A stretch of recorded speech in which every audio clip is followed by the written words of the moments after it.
I'm crying right now because I'm remembering that pain of sorry. Sometimes you can be so afraid of what you're supposed to do. And if you're like me, you may go in the wrong direction trying to hide and do things that you want to do. So I didn't ask to speak. I still don't want to do it sometimes, but I don't want the pain of what God did either, because that was worse. That was scary, and that was worse for me. Sorry. I'm not sorry. No, no, I'm not sorry. That's something I had to also learn. Men can cry, and it's okay. Men can feel, and that's okay. So, yeah. Real men, raw stories, radical perspectives. This is the voice of authentic masculinity.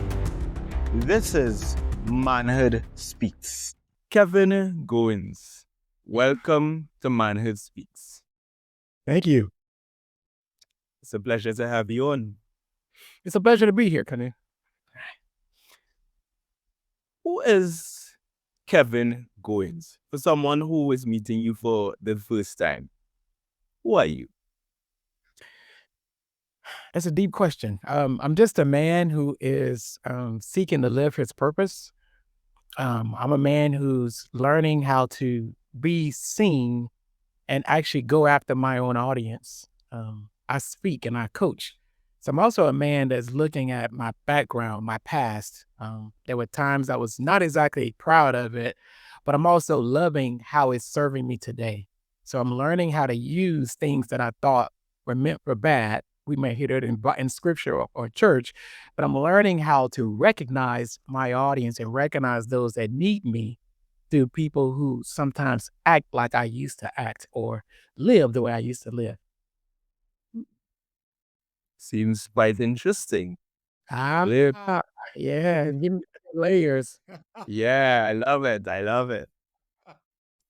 So tell me something about a part of you that most people don't know, but you would wish they would know. A part of me that people don't know that I wish they would. Um, hmm, that's an interesting thing. Well, I'm a servant leader at heart. Um, Sometimes people may see things on the exterior and come up with their own assumption, but what I do want them to know more than anything is that I love helping the human. I love the human getting the aha moments and getting those transformational moments. And so it's probably the most real thing that I love to do more than anything. Mm. So when they see me, I pray they see that. All right. Love it. You mentioned that you're a speaker and also a coach. Why have you chosen that path? I didn't choose it. It chose me. Oh, No, so no. Let me tell you. So my background was I was not one of the popular kids. I was bullied and teased a lot, so much so. I used to wonder that God made a mistake when he made me. It was that bad. And so I would hear names like Nerd, Geek, Uncle Tom. I'm like, what is Uncle wow. Tom? Well, over here in the United States, that's people acting, black people acting as if they were white. And I didn't even know what that meant. But I was really, really great in English. It was my favorite subject. I loved not just English, but grammar. Oh, dissecting. That was just one of my favorite things to do. My mind loves breaking things down into bullet points. So that the grammar was so fascinating. Well, a lot of kids in my neighborhood didn't necessarily like that. So they thought I was trying to be something that I was not. So when you asked me earlier what I want people to see, it was more about really my heart. Don't see the skill set or the talent and then come up with some type of judgment. That's not who I am. So yeah, when you said speaking, I didn't choose it. When I got teased a lot, I actually got very silent canoe. So growing up and even choosing this career, I wanted to be a speaker when I graduated, but because of how they treated me and how I began to second guess my own voice, I thought I'm not doing that. So I did what came natural and simple, which was pharmacist, because science was easy for me. It was so easy. So I hid, and I never forget. Almost 20 years ago, I was in this hallway going, I'm not gonna ever speak. I don't like the background I had. I don't have the Cosby Show background, so it's not a happy one, not for me. Mm. And so I'm not doing that. I don't like the backstory. No. And for 20 years, I kind of hid and I tried to promote up and hide in companies. And eventually I got fired once because I was taking all the speaking things that I could be doing and trying to jam them up and just promote up. And God had a second, yeah, he had a different plan. So I only started speaking because eventually I just couldn't get a good night rest at night. Like I went going, fine, I'll do it. Just let me go to sleep. Please leave me alone. That's how I came into speaking, kicking and screaming because I didn't want Well, to tell the story. Did not. hmm, I'm going to tap into that. But before I do that, what does it mean to be a servant leader? There comes a time when every man gets tired. Tired of the weight that he's carrying alone. Tired of suffering in silence. Tired of pretending that he has it all together. And that is why I created Manhood Speaks Brotherhood. It is a private school community where regular men like you and I can connect, support each other, and build together. In this community, you're going to find real and raw conversations, but also other brothers who are willing to challenge and support your growth. For the first 7 days, you get in free.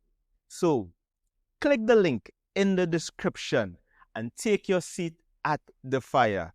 And let's begin this process of transformation. Now, let's get you back to the interview. Well, I just did a corporate call with 10 pharmacist managers and 10 vision center managers. And then there was 5 of their leaders as well. And a servant leader, what I did to serve them, they wanted me to teach about ownership, but I didn't go in teaching ownership. I went in telling that exact same story of how I sometimes struggled in an area that I did not love. I struggled in an area that I did not want to lead.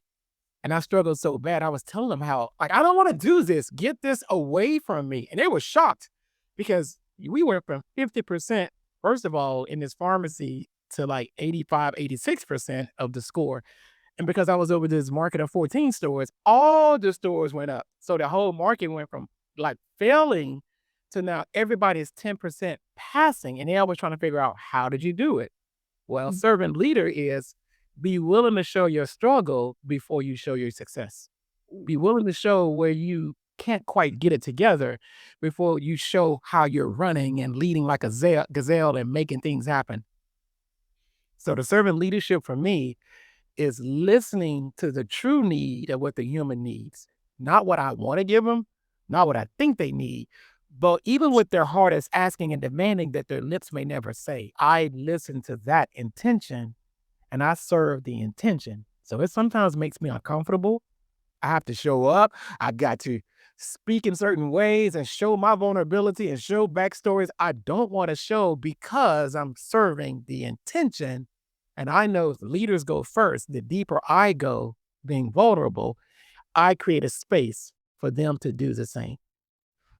Hmm. Wow. So I'm going to touch back on this part where you spoke about choosing to be a pharmacist. Many persons have chosen a particular career because of the influence of their parents, or probably because of society, or simply the need to be able to provide for their family. You have gone down that path, but it didn't speak to your soul, your purpose as you see it, which is speaking, which is coaching, has always been calling you. What advice would you share with someone who has chosen a career that their heart isn't into, and there is that purpose that is calling them, but they need to pay the bills? They have a family. What advice would you share with that person who is in that place right now? If you know that your purpose or calling cannot pay the bills today, I invite you, keep working. We need investors called jobs. So jobs pay the bills. You don't have to love the job in order to do the job. But if the job keeps the lights on while you're working on your career or working on your dream job or working on that purpose that you want to do, by all means, be responsible. Like right now, even though like, oh my God, I used to make so much money as a full-time pharmacist. I'm still just a part-time pharmacist. The other part, I had to be honest, my dad was an entrepreneur, but we went through bankruptcy not one time, not two times, not three times, but four times. That put trauma in my heart. And the trauma was not just being an entrepreneur, but the trauma for me was trusting myself that I had what it takes to create a sustainable business that could provide for me. So I saw the employee as being a safe one and entrepreneurs being dangerous. Many other people are not like that. They're out there, they're doing the hustle, they're entrepreneur, and they're actually making money. I didn't see that. I didn't see safety in that. So I'm still now I'm a part-time pharmacist, but I make half my income with speaking, coaching, training, and I make the other part from the pharmacy. But at first, I was full-time pharmacist and doing the side hustle because I didn't trust myself to actually pay for myself with the skill set. I'm learning to trust and build.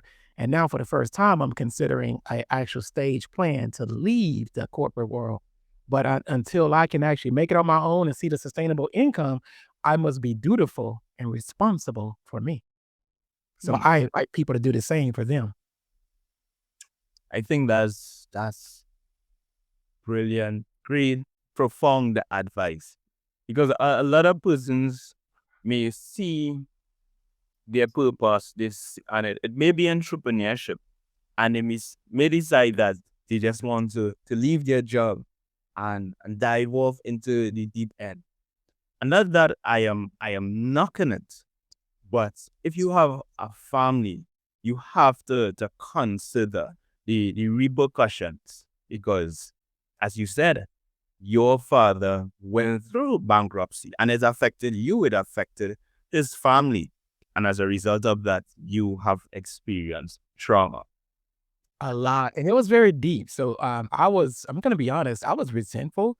I saw how sometimes he would give money away because he wanted to be like Jesus, but I said, "You're not Jesus, so stop giving away my inheritance. That's our money. Why are you giving everything away?"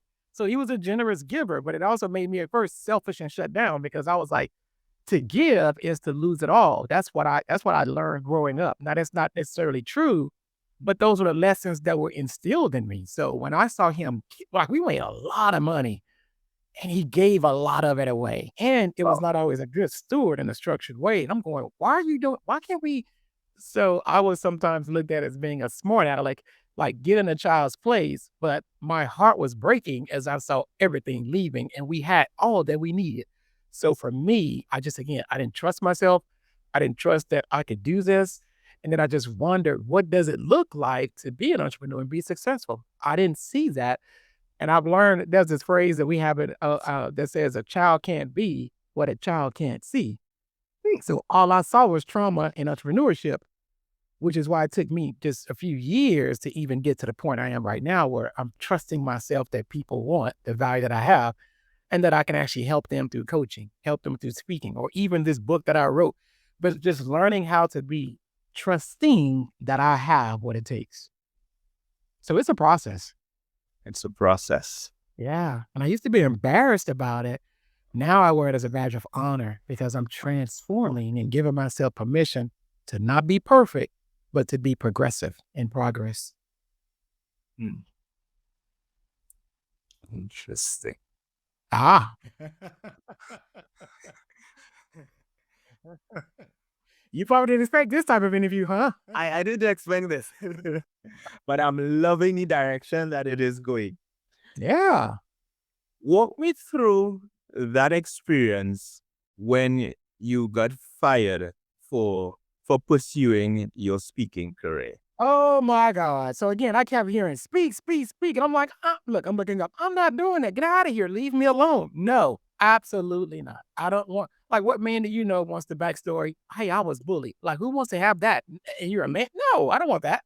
So absolutely not. Not doing it. And the only way I know how to do it is Let me tell you what I did. I took this pharmacy. Man, I bought an iPod, put over 109 songs of soft music, so when people came in, they would fall asleep. And pharmacy and get very, very stressed out during rush hour, but I found soft music. Makes people go to bed. I bought a drive-through clock. Our time in drive-through was around 10 minutes. I got that thing down to like 4 minutes per car. And then we even had scripts. We would have them go sit to the side if it was going to take too long, and we'll tell them, make sure you let them know we're going to beck for you when it's ready. So you come over when we wave. And the people were loving it. I had configuration one, configuration two. So if we saw people over here, the people jumped into action. Configuration two, jump over here. So there was so many things. Oh, and I had furniture. I bought alternative rugs. I literally took this thing with my own survey box. I spent so much money and so much investment, and they were like, "Who do you think you are?" But here's what got me fired. First of all, I didn't have permission to do any of that, but I really was like, "Let me take this speaking and this thing, this gift that I know how to do, and infuse it into my team." They loved it. But the one thing I did do, I asked a friend. She was a teacher and she was really great in customer service and she met with the team.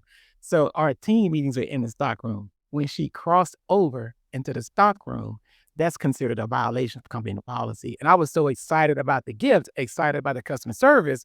We went from a 76 in December to a 94 in, no, it was 76. Yeah, 76 to a 94 in April. 5 months from an F to an A. And on that day, I was getting my walking papers going, but am I not redeemable? You're letting me go? Can't you not see the progress we made? Look at what we're doing. And they were like, who do you think you are to do this? Wow.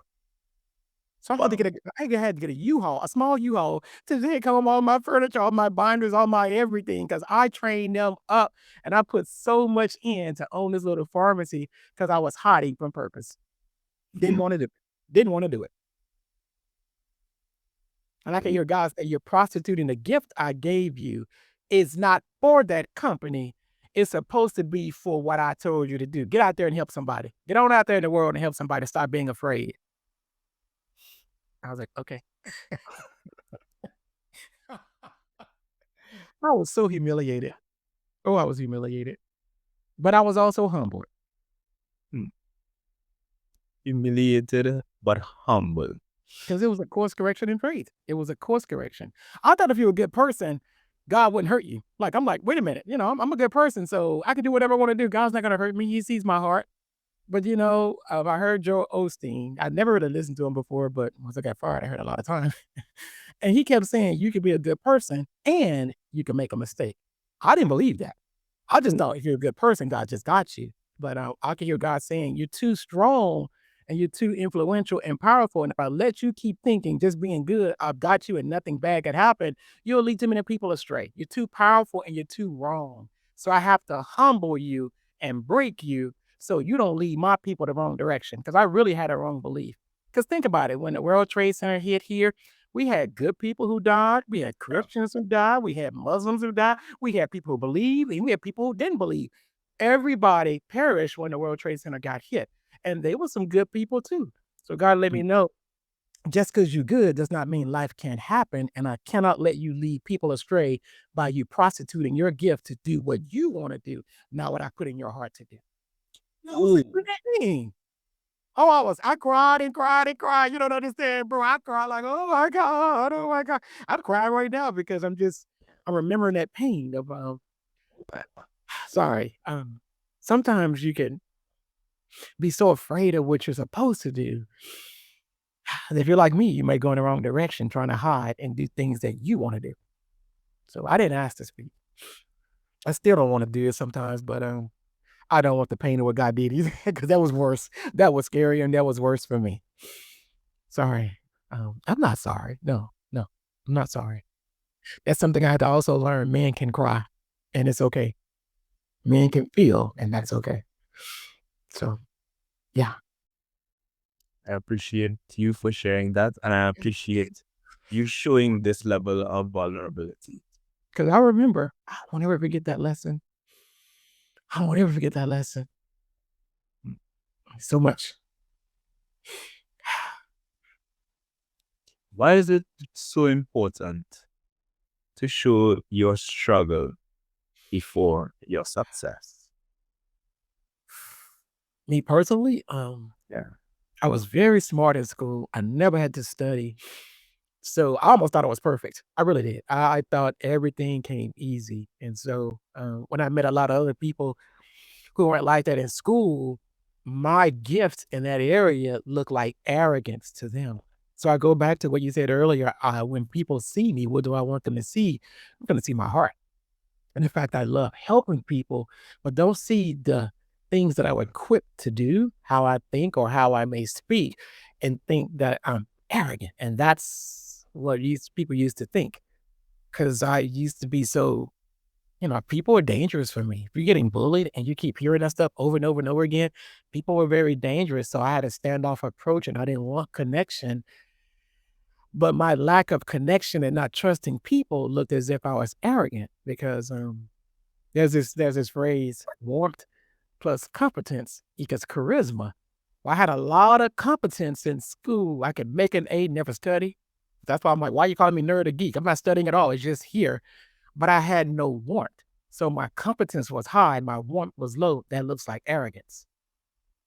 On the other hand, other people who have so much warmth but hardly have any competence, we don't trust them because we know they're going to love us. They're going to be inviting, but they can't hardly do anything. So when you have warmth and you have competence, that's the charisma people seek. That's that leader that not only can connect to people, but can also get the job done with you, through himself, through others. And so what I lacked for years was just the warmth and the trusting of people to go with the competence that I had. My warmth was hidden, just the people I knew and was safe with. They could get everything, but the world, uh-uh. So yeah. Ah, you have me crying, man. I'm not supposed to be crying here. Oh my God, help me, Lord. Oh Jesus. Oh Lord. Okay. Well, Mm. I so appreciate this. I truly do. And just seeing you here, being able to show that level of vulnerability, to express your emotions, to shed tears. I think that is something that is truly valuable. Why are you so comfortable to shed tears as a man when society pushes an agenda or a mindset that men don't cry? Men aren't supposed to cry. And if men cry, they should cry in a corner, hidden away, so that no one sees them. What made you so comfortable? If you look under my name, sometimes my white is hiding it, but it says speaker, coach, author. So the reason why I say a servant leader goes first before I ever became a coach, I had to first get coached. That's why I believe in coaching. Before I ever transformed or helped anybody else transform, I had to first transform me. And I spent over a year in coaching. In fact, one of the reasons, Canoe, that I went part time, I said, I must find the money. So the job doesn't matter as much. So I was making mid six figures. I just let it all go. And I was like, it doesn't matter as much. Let me find a way to pay my bills. And I'm going to spend the rest of the time coaching me because I knew being bullied. That's why my development got arrested and the ability to trust people got arrested. The ability to feel my heart got arrested. The ability to trust me, to even hear my inner thoughts, all that got arrested at 9 years old. And the only way I can get that back, I had to be willing to invest in me. And I knew just speaking alone was not doing it. So I enrolled in a coaching program and oh my God, we had peers in there and we did so much coaching. I think I got coached on different techniques, probably about 92 to 100 times. And every time I cried for a whole year. And I didn't know I could cry. Like I had no idea, but I took it very serious because I was really going after my heart. And coaching, what it does is it gives you an opportunity to go back in time and see when was there a time that perhaps what you believe today was not what you believe back then. Or where was there a time for me that emotions were safe? Could you go back there before emotions became dangerous? What happened? So coaching allows us to zero in on where our development gets arrested, but it also allows us to feel what's going on, feel the humanity, feel the heart, feel the emotions, and recognize they're not here to make us weak. They're here to inform us. What are they telling you to do? And they don't leave us alone until we do that thing. That's how I started speaking. My emotions, I couldn't sleep at night. And they kept saying, I told you to speak. So if you're not going to do this, I got fired, number one. I got thrown out in the cold, number two. Couldn't find a job. And I was like, okay, fine. Now that I'm fired, now that I have nothing, and every time I tried to get a job, I had that desperate energy and they could hear it. So nobody would hire me. And until I just gave up, I would even find a job.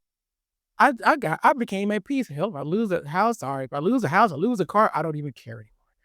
And I just started singing, and I started going down the road and like looking at things going, oh, is that what is these are the surroundings I'm using all this money to pay for that I never enjoy because I'm always running to work and running home. I was like, oh my God, this is amazing. And when I completed let go and tried to find a job, and I took a breath and completed, didn't even really care, that's when the right one came to me.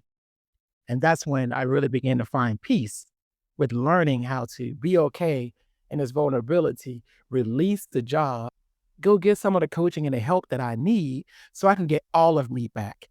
It's one thing to be very competent, but be emotionally shallow and stunted by the programming of the ad saying what men can do, by the programming of maybe what mom and dad says you can do, but because they're also programmed by their moms and dads in society. But is their programming really the whole human, or is that just the human race judging because it's afraid of what do tears look like? What do emotions mean?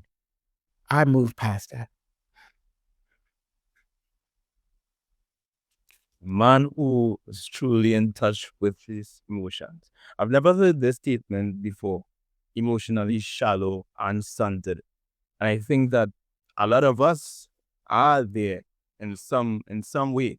And I could say for me, I was there at a point in time. Being in the military. What is tears? What Exactly. man crying? A leader? No. That's not on the table. That was never on the table. So I can imagine for how many other men are there to date, emotionally shallow and stunted, and how it limits you as an individual. It limits you as a human being to And a interact with leader. people. And a leader, yeah. Yeah. Yeah. When I wrote this book, look at this. What's the title of this book? Emotionally Intelligent. Remember, I told you I'm good at bullet points, so I simplified it. There's a lot of bullets Right. in here. And I looked at, remember, the people I like helping, a lot of them were in corporate. So when I got in corporate, it was easy for me to promote constantly. I can go up easy, but I wasn't emotionally intelligent about it. I was very competent. When I put the emotional intelligence with what I was doing and started looking at, wait a minute, there are times I feel, there's times I can't always say that's weak. That's not it. They just inform me, hey, if you're feeling overwhelmed and stressed at work, what are your emotions telling you to do? Oh, maybe I need to actually delegate this task, or maybe I should schedule this task for tomorrow. And as soon as you listen to the emotion and do what is informing you, when the emotion knows it can trust you and you'll take that action, it releases you and it goes on, and now you can go back at peace. When you don't do it, or when you don't breathe through it and become present, they stay present. So the stress just stresses until you go, oh, let me listen. What do you want me to do? So I just had a call where I had these 25 people and I'm teaching them, listen to yourself. You have half the leadership of all you have is your competence. The rest is your humanity. And every time throughout the entire call, I would ask different questions. Well, I feel sometimes overwhelmed when I have to do these two. I said, did you hear what he just said? I what? Everybody say feel. That's emotion. So we pretend like they're not there, but when we speak, you can hear people, oh, I feel stressed out. Well, I feel overwhelmed. I feel. So I'm helping people who are like me who had arrested development with their emotion. Go get your whole self back so you can truly lead with power and progress, not perfection and just only competence alone. Oh yeah. Why is it so important for a leader or anyone to get a copy of your book? Why is it so important? And where Uh, can they get it? you can get it on Amazon.com. But I think what was very important was chapter 3. I judged myself as only good if I didn't have tears and I can power through and work, work, work, work, work, work, work. But I was also stressing myself out. And I wasn't seeing my team nor seeing me. But then I call myself weak or judge myself weak when I did have emotions or feel stress. But that just only leads you to a nervous breakdown or a heart attack. So judgment in chapter 3 is so powerful. Chapter 6, what I love is about trust. How do I trust me? How do I trust my team? I was like, okay, we're doing this. I'm learning how to trust. And that was something that's not easy for a person that was bullied and teased and can't trust people because humans were dangerous. So when I started learning that I don't have to do it alone, trust began to emanate. Chapter 7, how to have executive presence. Is one thing to know all the stuff we're doing, but when you walk in a room, can we see and feel your leadership? Or are you walking in passive and asking permission? So you have the position. See, that's a power. And so what I teach people in chapter 7, not just have executive presence, how to navigate office politics, how to get promoted. All of that's through emotional intelligence. But if you cannot feel you cannot. In fact, the tagline says, master your emotions. If you can't master your emotions, so you're always blowing up at people, that's emotional. You just don't label it that. If you can't begin to manage stress, so you're always overwhelmed, oh my God, that's emotional. So you're leaking all over, leaking your life force all over people in a negative way.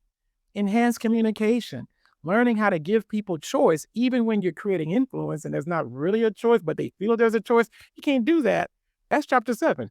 Or become the leader everyone respects. So when you want this book, oh my God.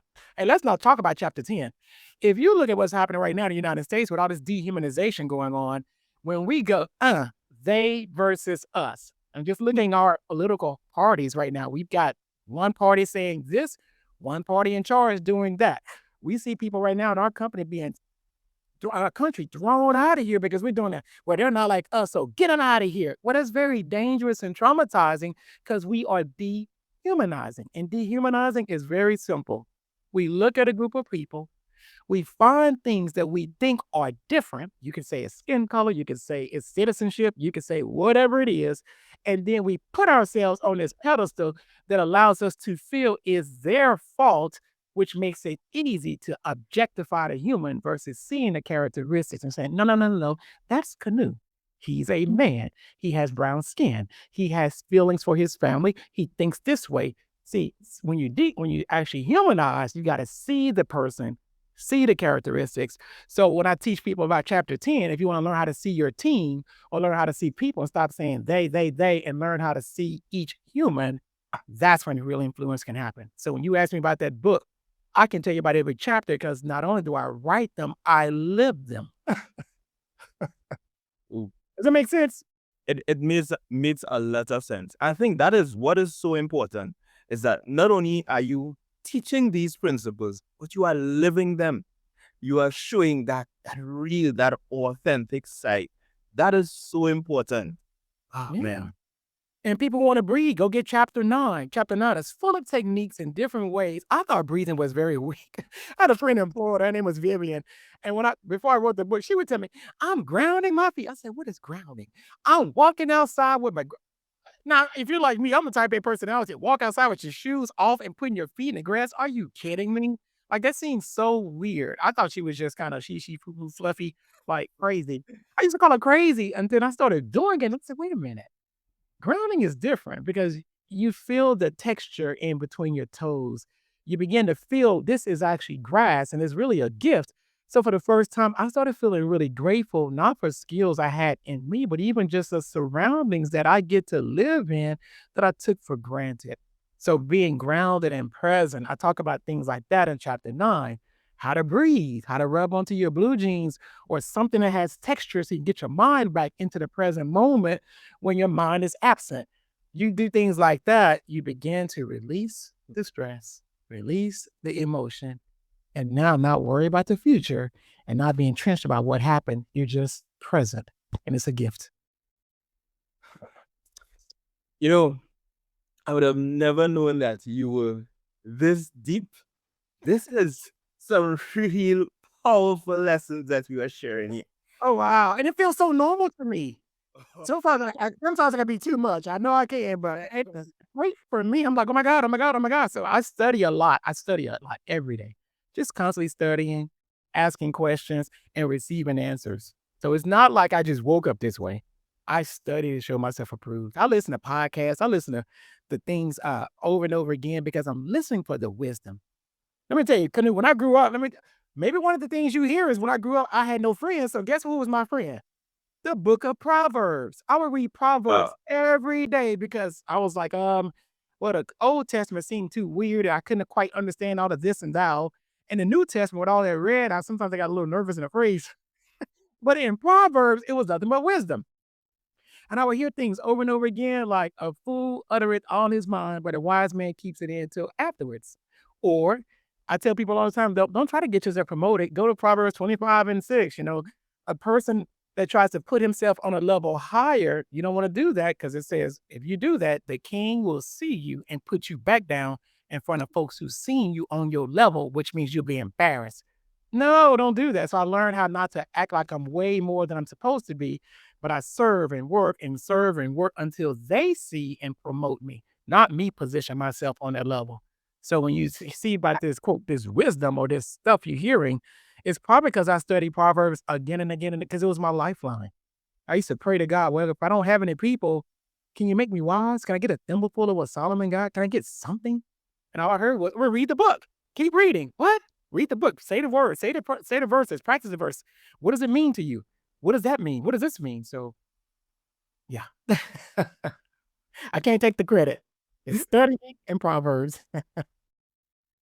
And I think that is such an important lesson there for every man or every individual who is listening to this interview, the importance of studying, of gaining knowledge, of gaining wisdom. It is so important. And I think that we, it seems that some segment of society, we tend to simply follow what someone says without actually going out and getting that information. That is key, especially with Absolutely. all of the information that we have around us. That is key. Guess what's on my calendar at 7 a.m. every day? Speed What is reading. speed reading? Yes. So, What is speed reading? well, when we were in school, they taught us how to read. Well, people who learn how to read fast and can have a recall, the more stuff you can read, the quicker you have in your head. If Right. you read very, very, very, very slow, not only do you not always remember it, but it takes you a long time to learn anything. So with speed reading, I read this book, I can read that book, I can read this book, I can read that book. So I'm learning how to read and capture and recall because I want to keep my mind sharp. So again, no one's making me do it, but I'm also recognizing if I don't, as the Bible says, study to show yourself approved unto God in 2 Timothy 15, what am I doing? So even with all this AI, I'm studying about AI. I'm reading, understanding ChatGPT. I'm doing bots and learning how to take the GPTs and make them work together. Because if the world is going a different direction and I'm not catching the wave, I don't want to be left behind. So I keep studying, studying, studying to stay abreast and help other people. Now I help people a little bit faster because I'm studying. That is very interesting because there are some persons who, let's say, have a successful career or they are in a specific place in life and they have achieved. They have gone to college, they have their degree, masters, or whatever the case is. And they reach a place where they have of the view that they they don't want to go back to study. They don't think that they should study. What value have you gained from constantly working on and improving yourself? I've got monetary value. Just the speech I did this morning, that was a paid speech. I've got coaching clients where they're paying me to actually sometimes help them use the AI. But then if they get traumatized about what we're doing, I have to sometimes stop and help the human catch up. Because remember, the trauma is somewhere the development gets arrested. Oh my God, this is too much. Oh my God, help me. So when I'm hearing the help, I pause and make sure we're allowing them to feel seen and heard, get it all out so we can continue to build. So the this also allowed me. I work with Lisa Nichols, and When I got on her campus, my heart was completely shut down. She's a speaker. She was in The Secret. That book was like world famous in 2000s.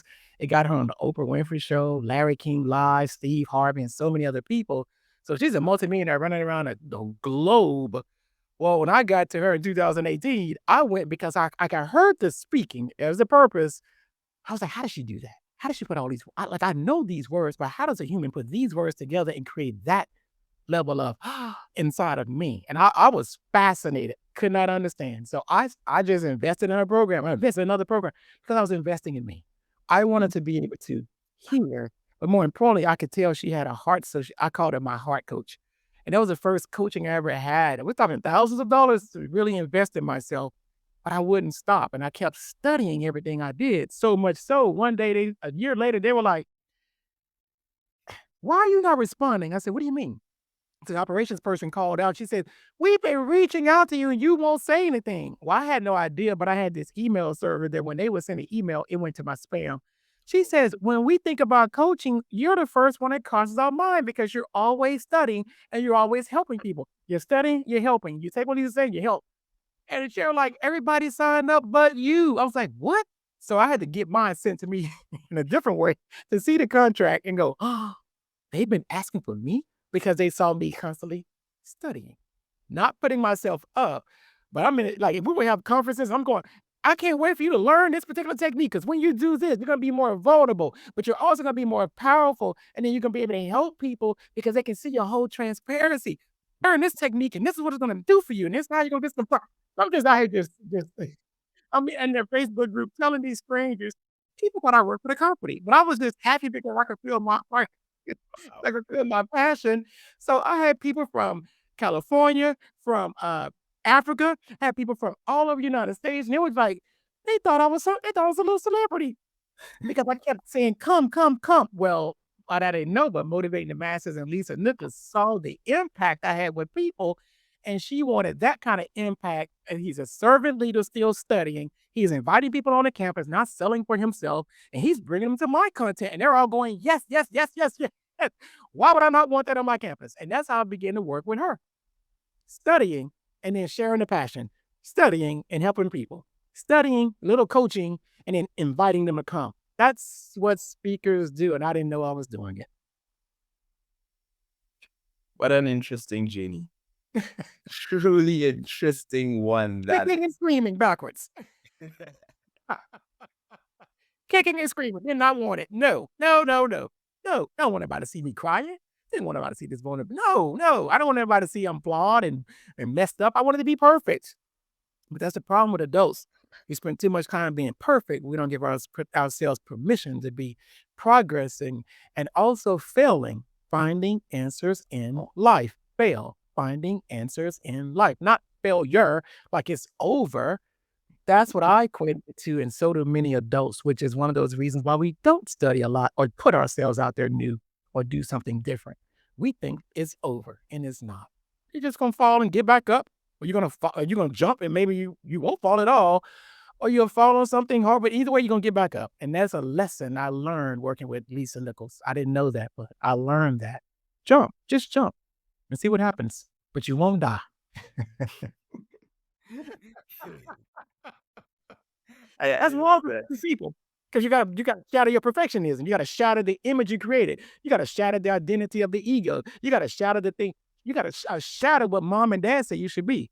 When I became a pharmacist, I woke up in somebody else's nightmare. I was Oh, supposed to be a doctor. But somewhere along that journey, I said, I don't like blood and I don't want to touch people. So I fell and settled in the pharmacy. I didn't choose it. I was on the path to become their doctor because they saw science and math and I was smart. They gave me that label, but when I got closer to it, I didn't like it. So I fell into pharmacy and settled.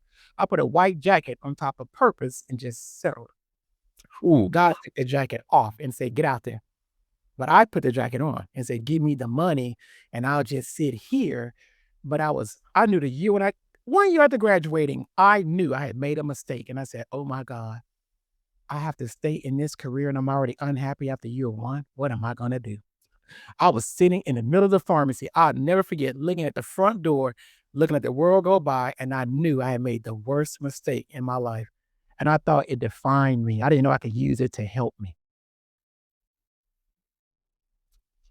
Kevin, Yes. speak to that man who has settled. Mm. I see you and I understand why you settle. You settle because you want to protect yourself. You settle because you think it's safe. You settle because perhaps you think there's not much more in you.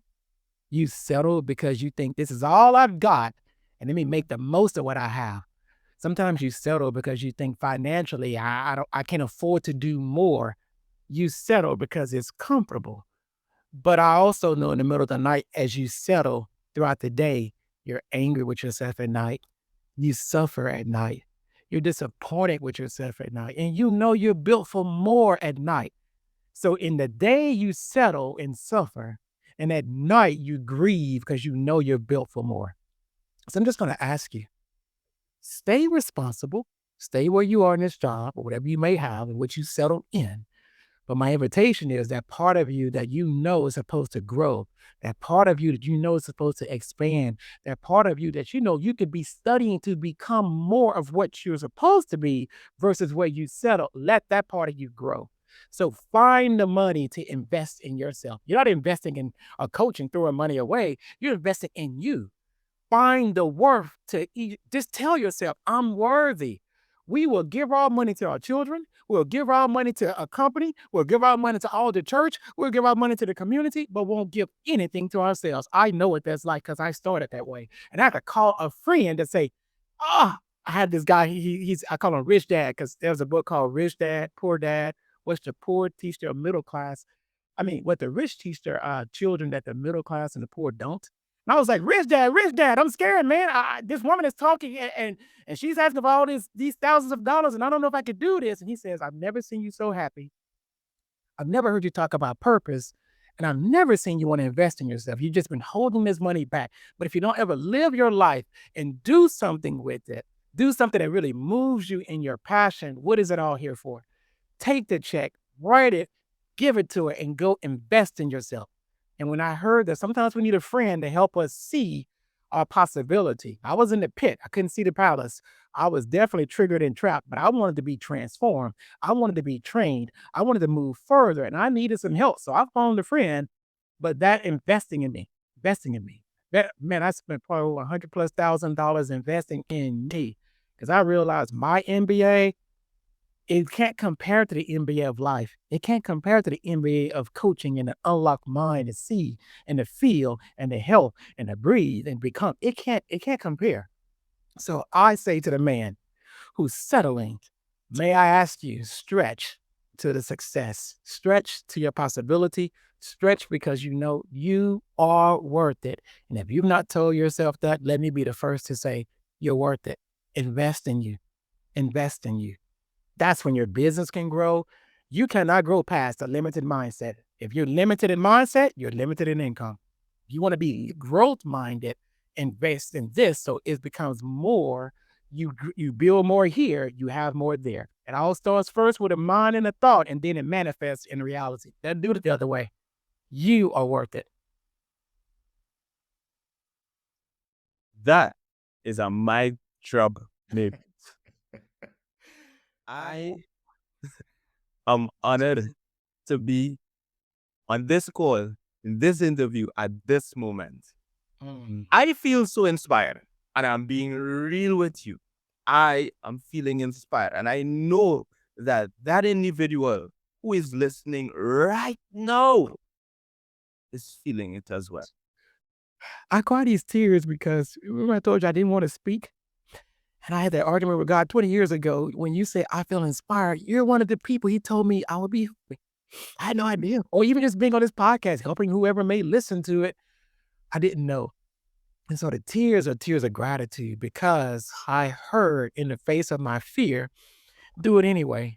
And so God was teaching me how to fear less by taking an action. And if I keep taking an action, I'm just going to fear less and fear less and fear less until I'm not really fearful anymore. Now, actually, I'm so fearless.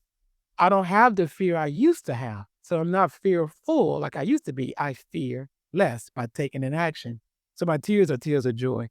The words you said, I heard those words when I was telling God, no. In fact, I would say other words, heck no. And I didn't say heck. No, because I was afraid. I was protecting. I was protecting, proving, hiding, and defending. In the words of Lisa Nichols, I've got nothing to protect, nothing to prove, nothing to hide, and nothing to defend. And now I can be in creation. I now understand those words. I live those words. I am those words. And so that's the message I want to give to people who feel stuck and you know you're built for more, but you're scared to write the check. You're scared to take an action. You're scared to do something because you're scared you're not perfect. Do it messy because in your messiness comes the message. Take the test because in the test will come a testimony. Do the thing that must be done to become the person you know you are. And do it afraid. That's what growth feels like. Shaking and nervous. That's growth, but you take the action. Just shaking. Let them do like I would cry that or something. Shaking and nervous, but do it anyway. That's how growth feels. Don't think it feels like this. No, it feels like, I don't know, but I'm going to do this. That's growth. Do it. In your messiness comes the message. But Kevin, I'm unable to put food on the table for my family. My lights are about to be turned off. Things seem to be heading downhill rather quickly. But you are telling me that there's a message in this mess. Help you to understand that. So again, I definitely, if you created the family, you said I do, I definitely say you must be responsible. Before I ever started anything, I always made sure I had my food, my home, my shelter, and the money so I could see how it was going to work. You got to get 2 jobs, get 3 jobs, do it. You created it, you be responsible for it. And in the midst of all of that, I also invite you, don't leave you out. If you leave you out and you just work for the family, you have a solid resentment. It may not come up for years, but you know that feeling at night where you just mad and you're angry and people ask, hey, daddy, and you got that little short answer. It's because you're resenting you. You feel like you see them, you give everything to them, you give nothing to yourself, and then you have the nerve to blame them. Don't project your energy on them. You did it, you fix it. So work to 2 jobs, work to 3 jobs, figure out a plan to make the budget work. Reach out for help if you don't know how to think. But then in the midst of all of that, what one thing can you do for you? This book, $15.99. That's not going to break the bank. What I've noticed is people would pay for what they want, but I also know people pay attention what they pay for. So if you really want to do something, buy it. Because I noticed this, when people want the tennis shoes they want the haircuts, they want the makeup, ladies, whatever that looks like, we buy what we want. But then, so we'll beg our want. Look, no, we buy our wants, then we beg our needs. No, no, no, no, no, no, no. Because when you want some cigarettes, you want that alcohol, you want those clothes, you go buy it and you could care less. If you could buy it in that spirit, you can pick up a book and buy that too. If you could buy that, you can save that alcohol money or save the whatever money that you do, the hanging out with the fellows or going out, whatever that thing is, take that same money and put it to the side and invest until you can invest in yourself. But don't tell me you can't do it, because what I do know, a man will do what he wants to do. How about I know that for a fact? I am one. And I told myself I couldn't. So I don't want to hear it. And I don't want to say this lightly. It's not excuses. We really believe I can't do this. Those are really beliefs, but they're flawed beliefs. They're perverted beliefs. They're not true beliefs. It's just beliefs that we allow to go unfiltered, unfettered, and they become a stronghold in the wrong direction. I'm here to break up the stronghold and say, I invite you to take that wayward belief and let's get it corrected. How do you correct it? Take an action and do something that you feel you can't do anyway. The minute you do it, oh my God, that may come out. And then you'll realize I'm still here. I didn't die. Now start reading it. Take the course. Oh my God, I can't believe. Okay, fine. Do it anyway. Go get another job. Do what you got to do and then learn to get skills. So when you get a job, you can level up and get one that pays 2 or 3 times as much. Why do you think I say study? I'm not saying study just to get the same kind of job to pay the same. There's so many things we can do to help people. I'm gonna be doing some AI and helping some people buy and get certain things as far as the AI and how to build certain things online. That's not my passion. but it also is going to allow me to help them get what they want so I can help more people. Because I know on that journey, they're going to be triggered. They're going to be, oh my God, I feel triggered and trapped. They need my help to be transformed and trained. See what I mean? So give yourself permission to think, to be, to come, try, do.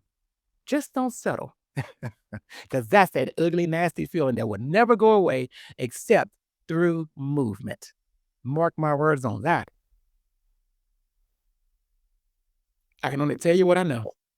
The saying goes, the only thing that settles is dust. Yes. And you don't want to be dust and cobwebs. It's not pretty. Dust stuff off and try it again. And then cut out things that you don't need. And then use that money and redirect it somewhere else. There is a way. A man can always do what he wants to do. Trust me.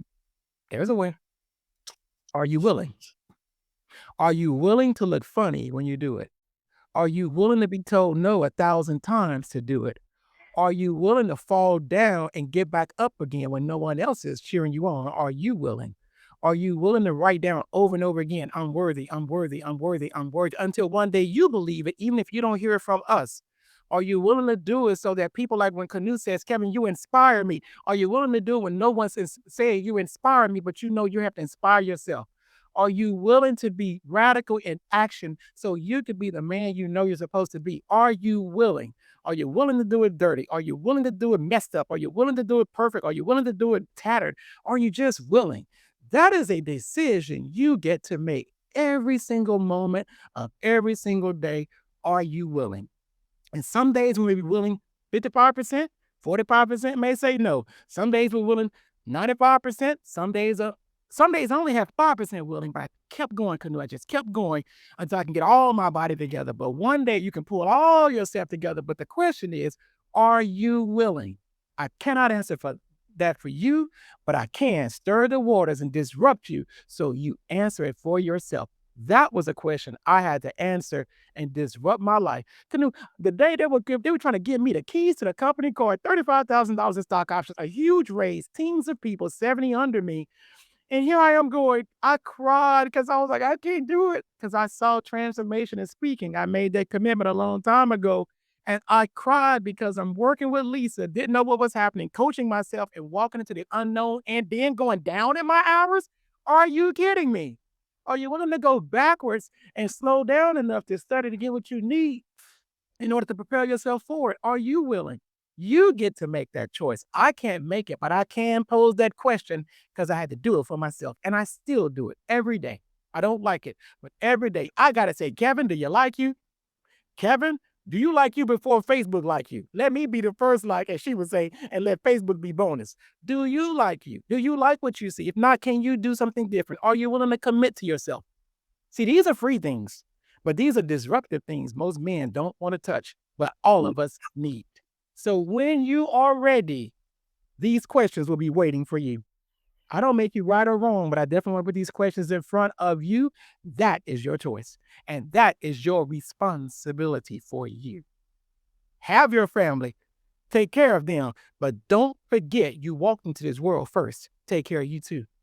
Always take care of you so you can be there for them. Then you won't resent them and hate them as you saying, I'm giving up my dream for them. No, you're not. Make space for them, make space for you, and do it in a way that actually honors you and God, and you be fine. That's what I believe. If this message does not light a fire under you, nothing will. That's all I can say. That's all I can see. I'm honored.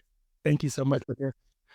Thank you for helping me fulfill God's purpose for somebody else's life because I don't know who this is for, but thank you, Canoe. I appreciate it.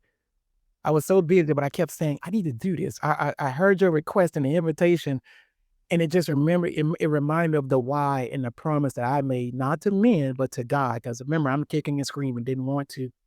And I kept saying, if I go, I will remember and I can help with my pain and my past so it could be somebody else's possibility in their future. That's why I came. And I'm so glad I did. You just lit a fire under me. I am honored to facilitate this. Believe me when I tell you that. It's my pleasure and my privilege. Mm. Kevin, I want you to fast forward into the future. Think of the 80-year-old Kevin.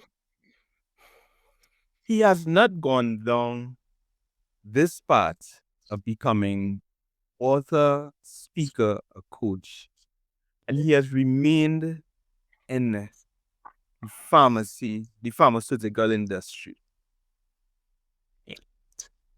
Tell me, give me Kevin's story at the age of 80. Give me It's that story. it's funny you asked me that. I did a coaching. Sometimes people fly to Texas, and I'll never forget this woman. She's a millionaire, entrepreneur, real estate investor, writing on my wall the exact same thing. And I remember thinking, who do I think I am to have this woman do this? Her child was in the other room, and she invested all that to come and sit with me.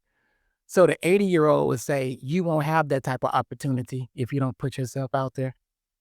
80-year-olds would say, you would regret it and regret it every day if you know you're supposed to do it.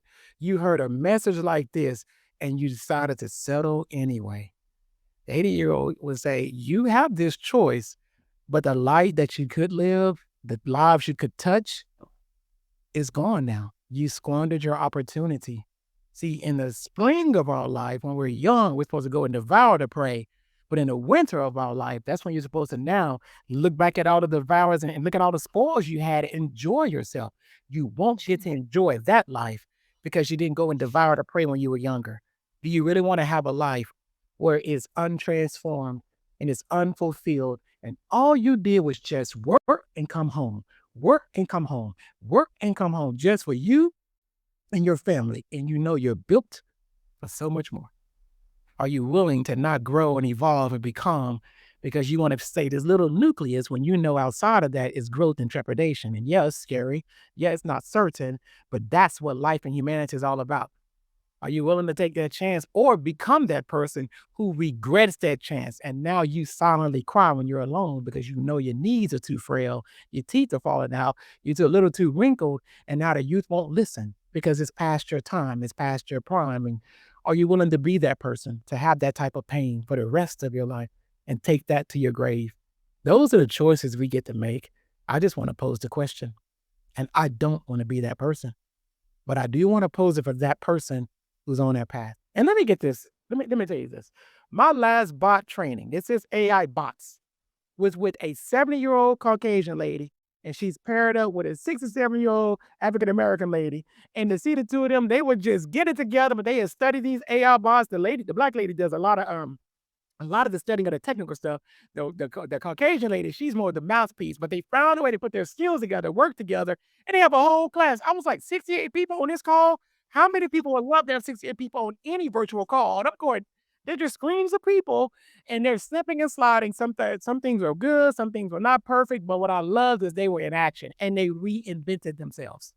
So don't, just because I said at 80, do you want that life? And even at 80, you can start again. If this message is quickening you at 95, jump up. If you got to crawl and you have to kind of shuffle to the wherever you got to shuffle to go say what must be said, you just shuffle right on and begin. You may have wasted and squandered the majority of your life, but as long as they're airing your lungs every moment, every day, that human gets to choose how you want to be in this moment. And I'm just going to ask you, how do you want to be? Do you want to be emotionally intelligent and choose life? Or do you want to continue to settle? That is your choice. But as long as you got air to breathe and ears to hear, and you hear this message, you are left in choice. It is never too late. Get up, go study, read something, go help somebody, go do something. And in the doing, become and find the movement and the ownership that it requires to be who you are meant to be. Get up. Get out of your head. Get up. I almost got up out of my seat. Hallelujah, right? Oh, no, yeah. I don't even know where that comes from, but it wasn't here in the beginning. But it's the same words when I went to that thing and I said, Lisa, how you not put those words together like that? It's working and coaching and getting convicted and finding your past and finding your passion and being willing to be seen and go do the hard work. It took me a lot of work and a lot of effort. That's why I coach people. That's why I write. That's why I speak, because I know what it's like to be in prison dressed up, going to work. I know what it's like to be in prison and not doing what you're called to do. I lived that life and I don't want to do that again. Wow. Wow. Wow. Wow. You spoke about men will do what they want to do All the time. all the time. What are your ideas when it comes to manhood? What is your perception of manhood? Well, manhood to me, the first and foremost thing is to be responsible. We have a duty to be who we're called to be. And it doesn't look the same for each person. We all have a different path. But what are you doing with what you're responsible for? You may not be able to think the way I think or speak the way I speak, but that's okay. What do you do well? In fact, there's some of you can speak better and some of you think faster. What are you doing with what you have? So when I look at manhood, I go back to the first man, Adam. When he was in there and God had to come, he said, Adam, where art thou? Like, what you got? You know, where are you? What do you have? Where are you means find yourself. Look at what you have. Take stock. What do you have? You know, in the Bible, when Jesus went to the little boy, they wanted to actually feed a multitude of people. What you got? I have a fish, what, 2 fish and 5 loaves. That's all I have. When they didn't have any wine and they wanted, all they had was water, and they had this big party, the people wanted more wine. It was all gone. What do you have?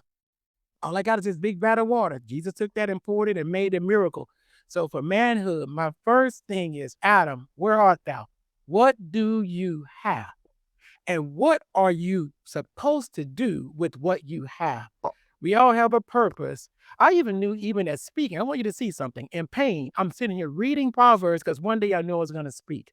In pain, I'm reading Proverbs and memorizing scriptures and saying them in the mirror because one day I knew I would speak. I would see people in my head, Canoe, and I would do those things, even in pain, in a mirror. I wouldn't talk for years afterwards because I was too scared going, I think you made a mistake. I don't think this is right. But in pain, I kept working.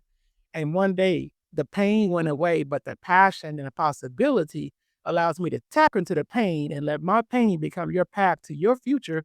And you don't have to have as much pain. So, manhood, what do you have? Are you doing with what you're given? And even if, like me, if you're a speaker, what are you doing to develop it? I did a lot of speaking courses.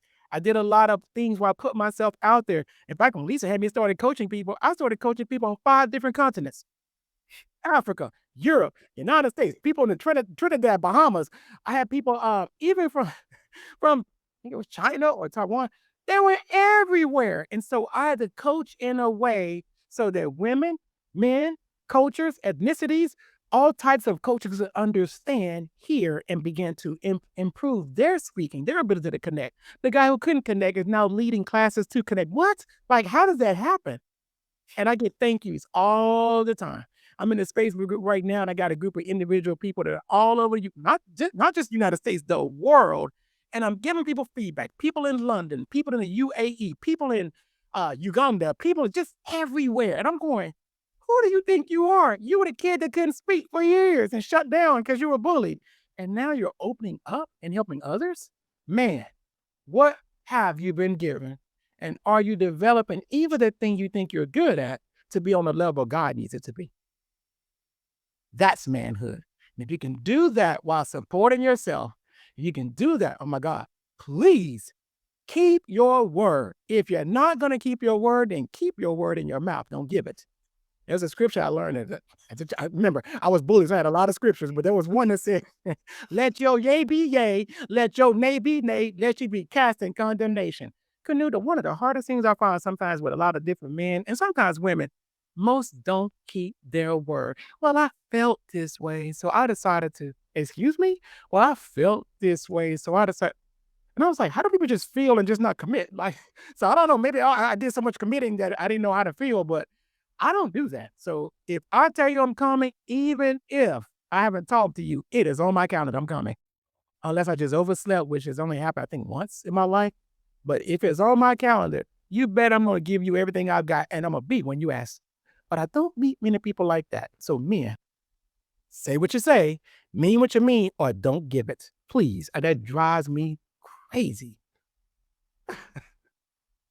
Sorry, I'm passionate about that. I got a man right now who's thinking about coaching, and then he's looking at the investment, looking at himself, looking and wondering and guessing. And I'm still like, you told me you were gonna call, but then I'm following up again, and you. And so I'm thinking, and I said, wait a minute, hold on. Here's compassion. When were you like that? When you didn't always believe in yourself? When were you like that? When you were sometimes unsure of what's possible? Maybe he's on the edge of possibility, but again, at least keep the word. So one of the things I would do, even when I was uncertain, if I told you I'm going to do something, you know what?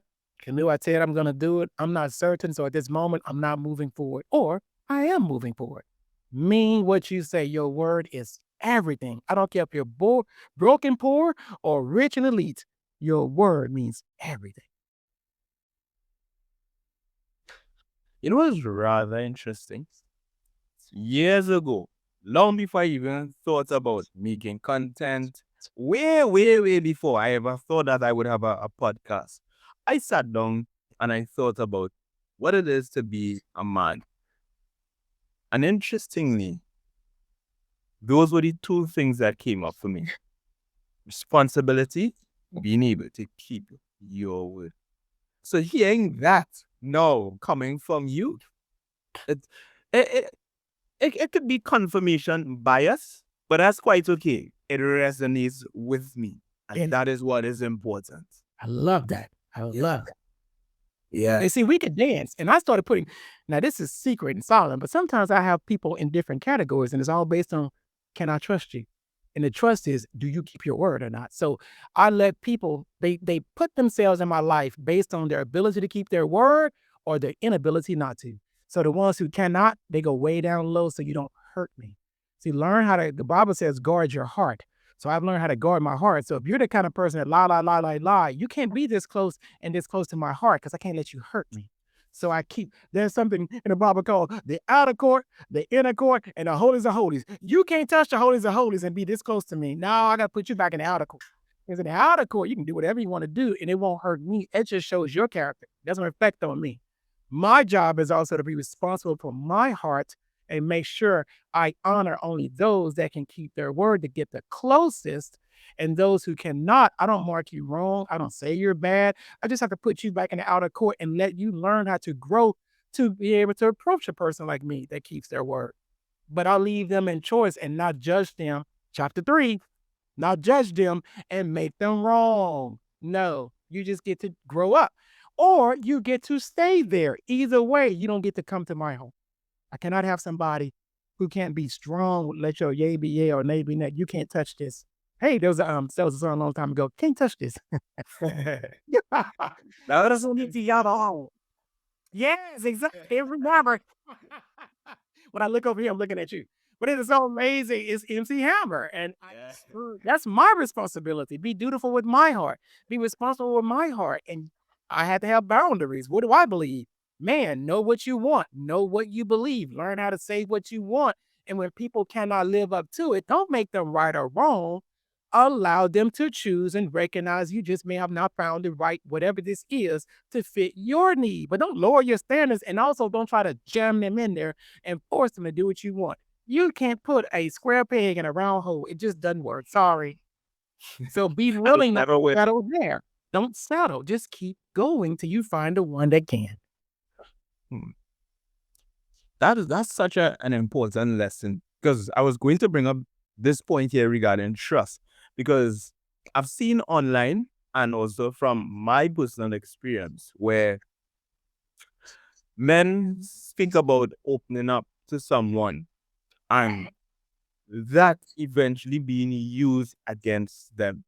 And as a result of that, they shut down. They no longer open up. They no longer trust to share those deep elements about themselves. That is an issue that a lot of men deal with. Can you speak to that?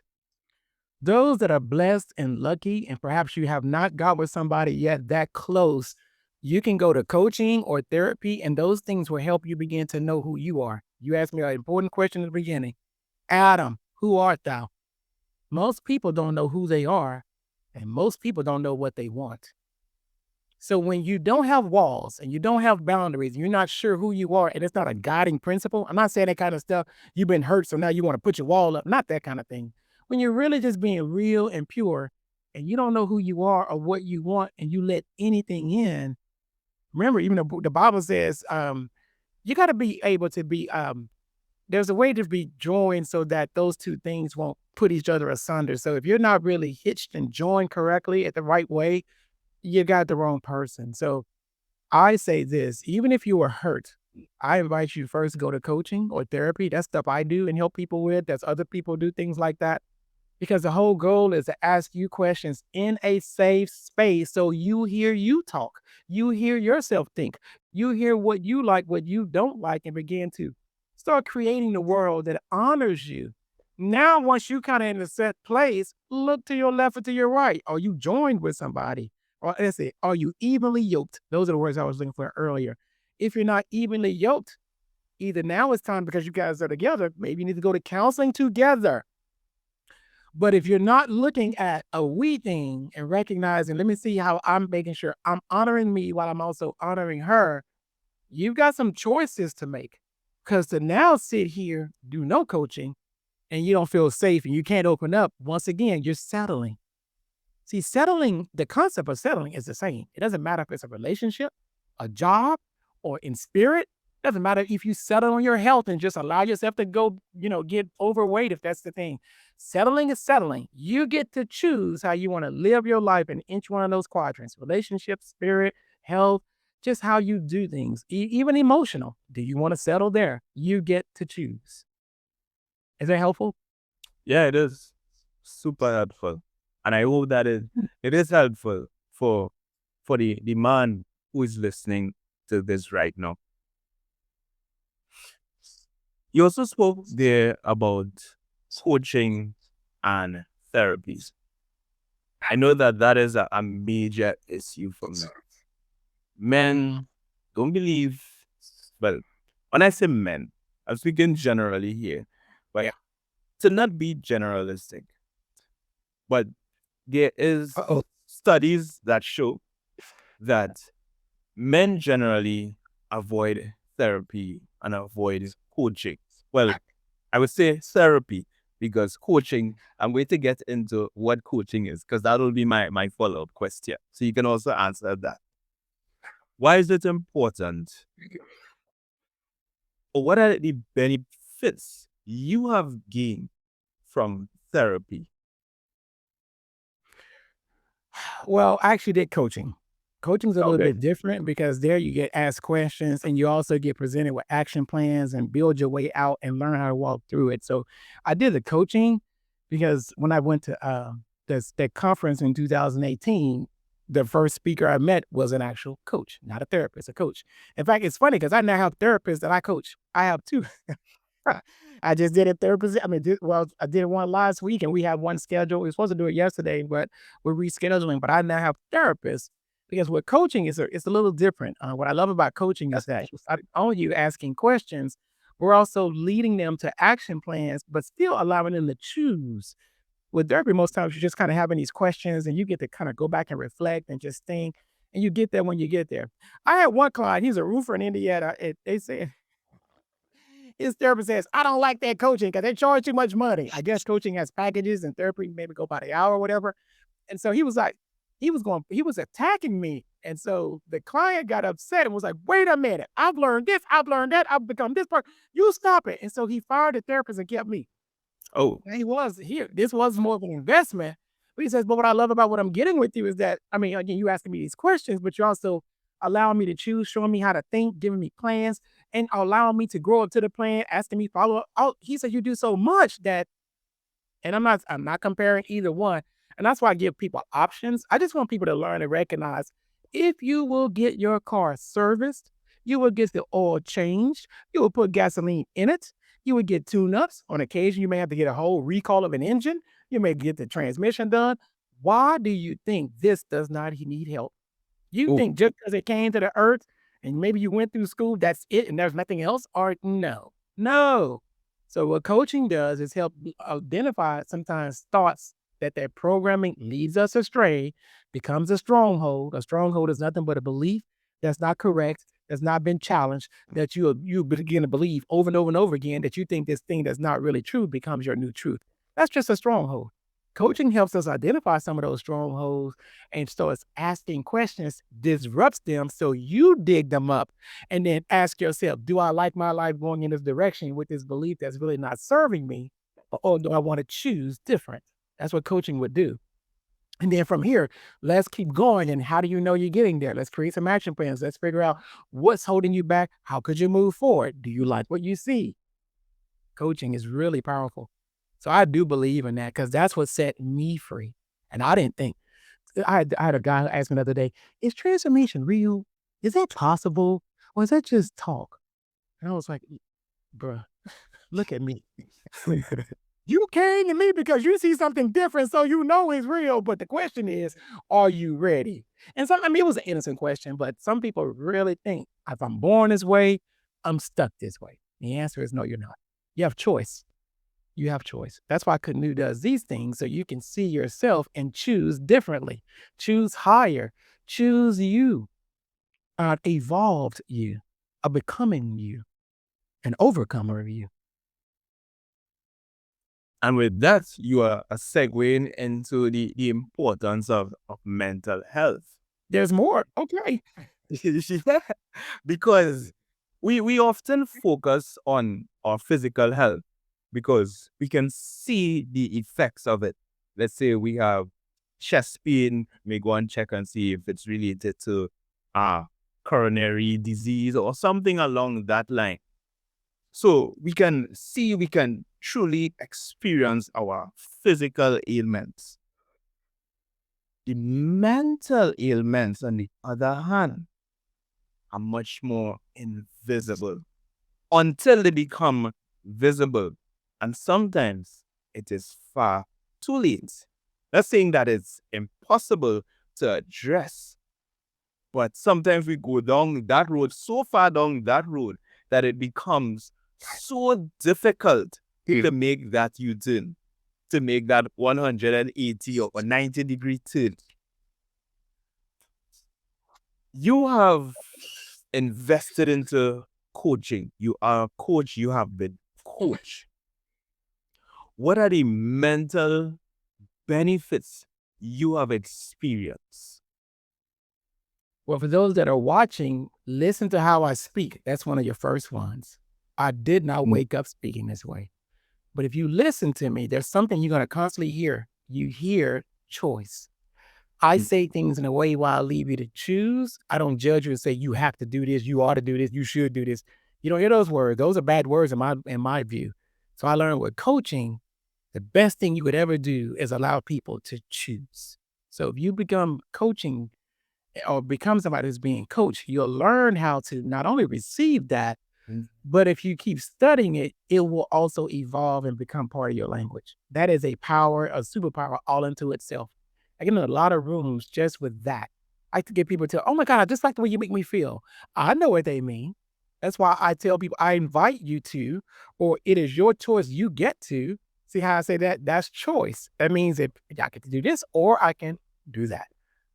What coaching also has allowed me to do is look at what I once called pain and learn how to pivot it to help somebody else become their path.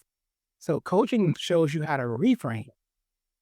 So I used to go, oh my God, because they said this about me, that must mean I am, and I will put a negative word. That's how we do it in programming. That's kind of how the uncoached mind does it.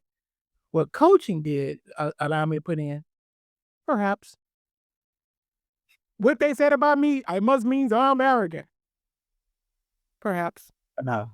You know, what is perhaps not. Well, if it's perhaps not, then what could it mean? I'm glad you asked. Because if you go arrogant, you're already there. There's no other path to grow. But if I go the other way, perhaps not. But then what else could it mean? Remember? No, no, no, no, no, no. Sometimes, Kevin said, humans don't always know this definition. So you are extremely competent in thinking, speaking, and how you put things together, but you are afraid and have danger when it comes to people. This is why I was growing up. So there's no trust. So your competence is high, Your warmth or perceived warmth with strangers is low. So when you're very competent, they just say you're arrogant because you're not connecting. But Mm. because they don't know coaching, they can't see that you're really hurting and scared. So it's easy for the human to protect themselves and call you judgment. I'm gonna judge you as arrogant versus see, wait a minute, there's a warm side. And why don't they ask me, why are you not warm? Why are you not trusting? Why are you not comfortable with people? Did something happen in your life? They don't see this part. They don't ask this part. They're not coached about this part. They don't even know that part exists. Mm. So I had to go, and the competence was there. I'm going to study on my own. I'm going to do the speed reading. I'm going to do all the stuff I got to do right here. And I'm just going to go higher. But I had to go find my heart. And as I found my heart and got access to the heart, access to the warmth, and started having compassion first for me, then I can have compassion for others. And I learned how to now take warmth and strategically connect to people to use my competence now as influence, as opposed to just, I know more than you know. So you got to have, well, you get to have, notice that choice.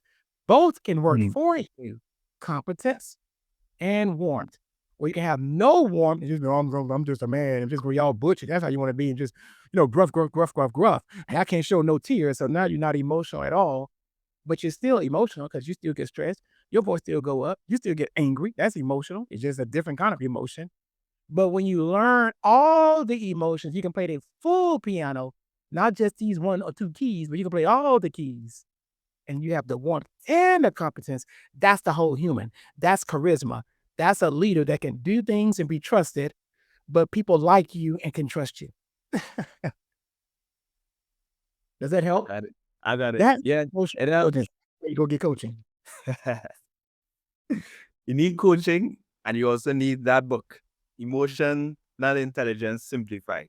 Yes. And know Yeah. that, hey, you're okay. Yeah. And regardless of what they call you, that's what I had to do for me. I'm not arrogant. I'm misunderstood and I don't trust people. I just have this high competence, so they call me a name because people want to feel safe. So it's easy to put you in a bucket so they feel good about who they are. Oh, you're just arrogant. No, I'm hurting. I'm traumatized. My development is arresting. Somebody need to help me. And what happened with Canoe, I realized this too. Some of us are very strong, competent wise. So my competence was so strong. I needed Mm. somebody who was so strong that they can handle my competence and handle my heart. Most people I met, I was too competent so I could outrun you with my mind and my intellect. They couldn't even get to the heart. So most couldn't handle me. But when I met that woman, woo! I met another, that Sean Smith guy. You can handle the competence, you can handle the heart. Most can't do that. So it doesn't mean that people are under you. Doesn't mean that they're different. Or there's no up or down. It's just we're just different. So don't settle. Just keep searching until you find the one for success. What else good? Don't settle. Search success. That was good. I had to laugh at myself on that one. Making sense? Yeah. That makes sense. A lot of, yeah. Wow. That's what you learn with coaching. Don't make things right nor wrong. There's just an action, and from the action, there's a consequence. Or you're built like this.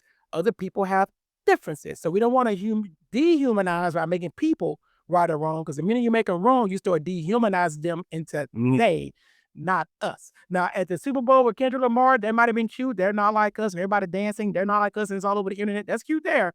But when we do that, what are you putting in your mind? What are you putting in your soul? They're not like us. You're creating this barrier between humanity, and that barrier, that's what we saw with slavery. If you really want to get real, you had Mm. one group of people who believed slaves were nothing more than animal and chattel. It was actually a law. You could see the law. And Wow. because it was easy like that to put them as inanimate, as if they were not human, it's easy to lynch them. It's easy to rape them. It's easy to sell them. It's easy to put them out to the field and go, well, you're not like us. Well, let me just bring you in on a Sunday. And because you dehumanize. Only those that were realizing, wait a minute, when they scream like I scream. When they bleed like I bleed. The stuff they want, the stuff I want. We had good people of the dominant race back then that could see, and they began to help the person who was once considered an animal. So it's all the same, but that's what dehumanizer can do. It can go all the way down to the lowest common denominator where we're now selling people, killing people, raping people, lynching people, because we act as if there's a difference. Coaching shows you we're all the same. And what's the characteristics of this man? What's the characteristics of that man? What are the unique characteristics of this man? And they don't have to be the same. They're just different and they complement, not fight and conflict. Chapter 10, get that in this book. You better get that book, bro. You can't get it. That's why I coach. I make the book come to life, like through podcasts, through coaching, through speaking, through workshops, trainings, because I now understand me. I didn't go out there searching the world. I had to go look at me. That's what coaching does. You do the work to see you. And when I can now see me, I see you and you and you and you and you, because you are me and I'm you. That's coaching. And being Will able that be to the see, answer for you? yeah, being able to see yourself in someone else, it certainly builds that connection. And that is what we need. That is what we need as a society. That is what we need in the world, to keep everyone on that level of humanity, to humanize each other.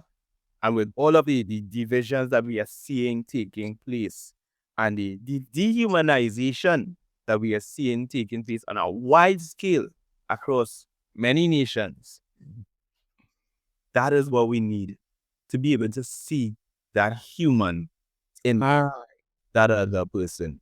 And the legalizing of dehumanization is dangerous and unsafe. That's why you want to learn to get coached so you can see yourself and see others.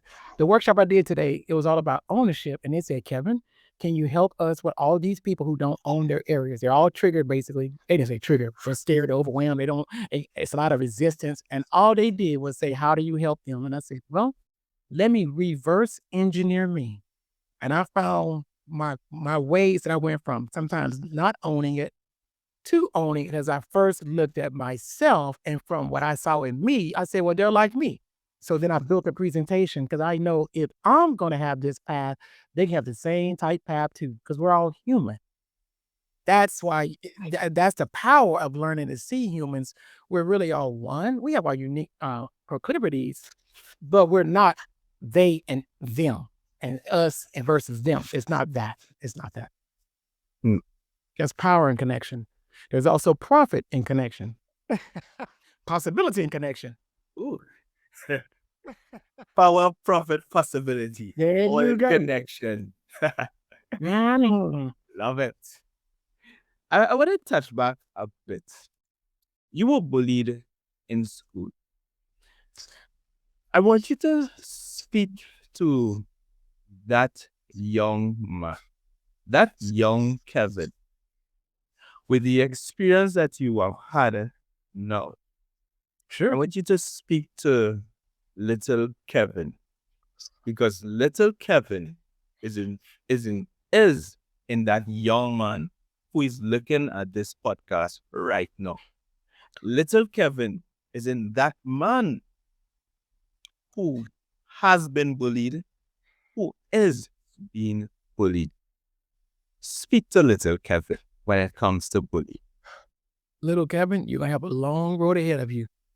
Unfortunately, you chose the path not to speak up. Now, you can speak up, but you chose to not speak up for years. So you're going to go through life shut down. You're going to go through life thinking you're a mistake by God, that maybe you should not be here on earth. You're going to even write a letter, a suicide letter, wishing that maybe God takes you back to heaven because I think you made a mistake when you made it. You're going to get kind of low. You may find yourself praying at night and just thinking that there is no way possible that you have a path. Everybody else is perfect and you're just pitiful. You'll find and think that everybody else is all together and maybe you're like weird or different or just don't matter. And it's going to hurt like hell. It's going to hurt like hell. And you're going to have so many thoughts that take you off your path and you'll find yourself doing things to anesthetize yourself. You even start dehumanizing. You even start looking down on them saying, you'll be my janitor and they're going to be under me because you're using all that you have with what you know at 9 years old. And it's not okay, but it's all you got. Just know that path is going to be hard. That path is, oh my God, you would think it's horrible. But I also want you to see the beauty in that path. See, one day what you thought was like just the worst thing in the world that you call bad, God actually is gonna use that for your good. See, what you now recognize is that you were so shut down and bullied, you had to learn to be like this, but you listened. And that listening lets you hear things in people. I can now hear people's intention. So one day, even though it's going to be hard as heck, you're going to start seeing skills.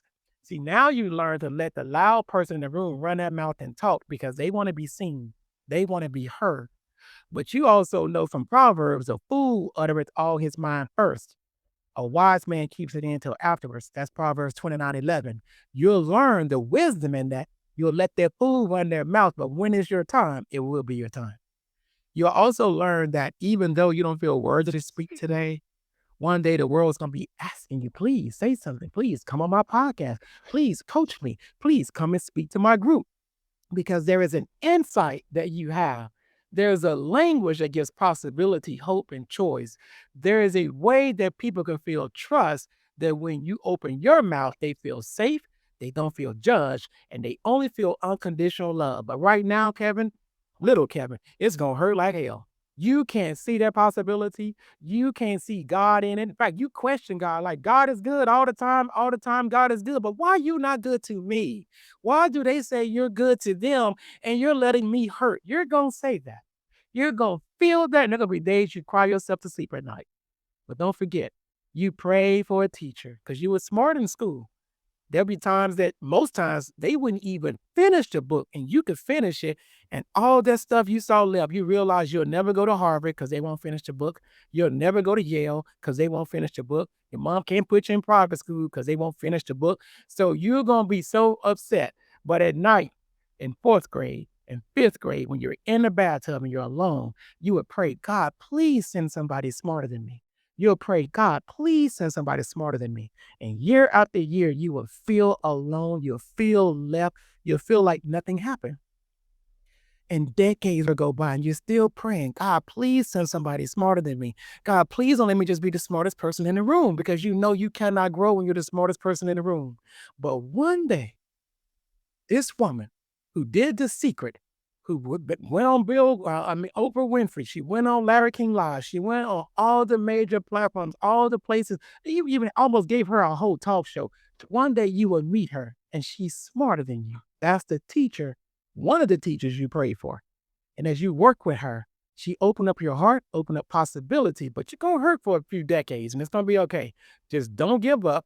Keep working, keep practicing. Because what I didn't say, Canoe, Kevin, you kept going to speaking organizations trying to find that because you still work. You didn't believe, but you kept putting yourself out there and studying. You put yourself out here. You put yourself out there. In 8 years, I went to this big organization and you still didn't get all you needed because you didn't meet that woman yet. That woman took what you did, dude, cleaned up your language, and now she gave you a big possibility. And because you worked with her for years, then you met a bald Caucasian white guy. His name is Sean Smith. If you just keep on the path, he'll also start showing you about masculinity, not being toxic masculinity, showing you why you hurt this way, why you thought this way, why you didn't know how to coach, and how you could possibly coach. And if you stay on the path and don't give up, you'll take all the learnings and recognize there are many, many smart teachers that came on the path in different ways, and you'll have compassion first to you. So you stop hating yourself and wanting to kill yourself and wishing God would take you out to now having compassion to see yourself and see others and know you don't have anything to prove. You got nothing to hide. You've got nothing to protect and you've got nothing to defend. Stay in creation, stay the course and endure. It will change. They say weep and endure for a night. There's going to be a long night, probably about 30, 40 years of just weeping and enduring. But one day, joy will come in your morning. It is coming.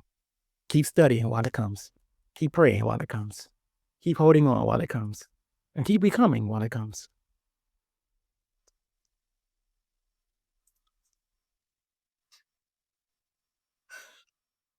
What?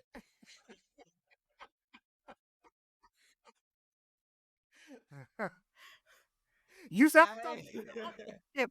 I never told Kevin that before, but I had a lot to tell little Kevin. Because little Kevin had a lot of hurt, a lot of confusion. Ooh, I don't want the thoughts. I didn't want to be here anymore. I didn't want, I used to pray, God, just take me back to heaven and don't let mom and dad hurt. Just take me back to heaven. Don't let mom and dad hurt. They didn't even know I prayed that. What prayers do your children pray that you don't even know they're praying because they're so scared to hurt you? That's the kind of prayers I had. Hmm. I didn't know. I didn't have coaching. I didn't have a therapist. I had no one to help me think this way through. I was smarter than most of the adults in my world. I had adults come to me, Canoe, and tell me I inspired them. And I'm in seventh grade, eighth grade, ninth grade. I was writing people's term papers in college and I'm in junior high school. I was very smart, but nobody saw me hurt.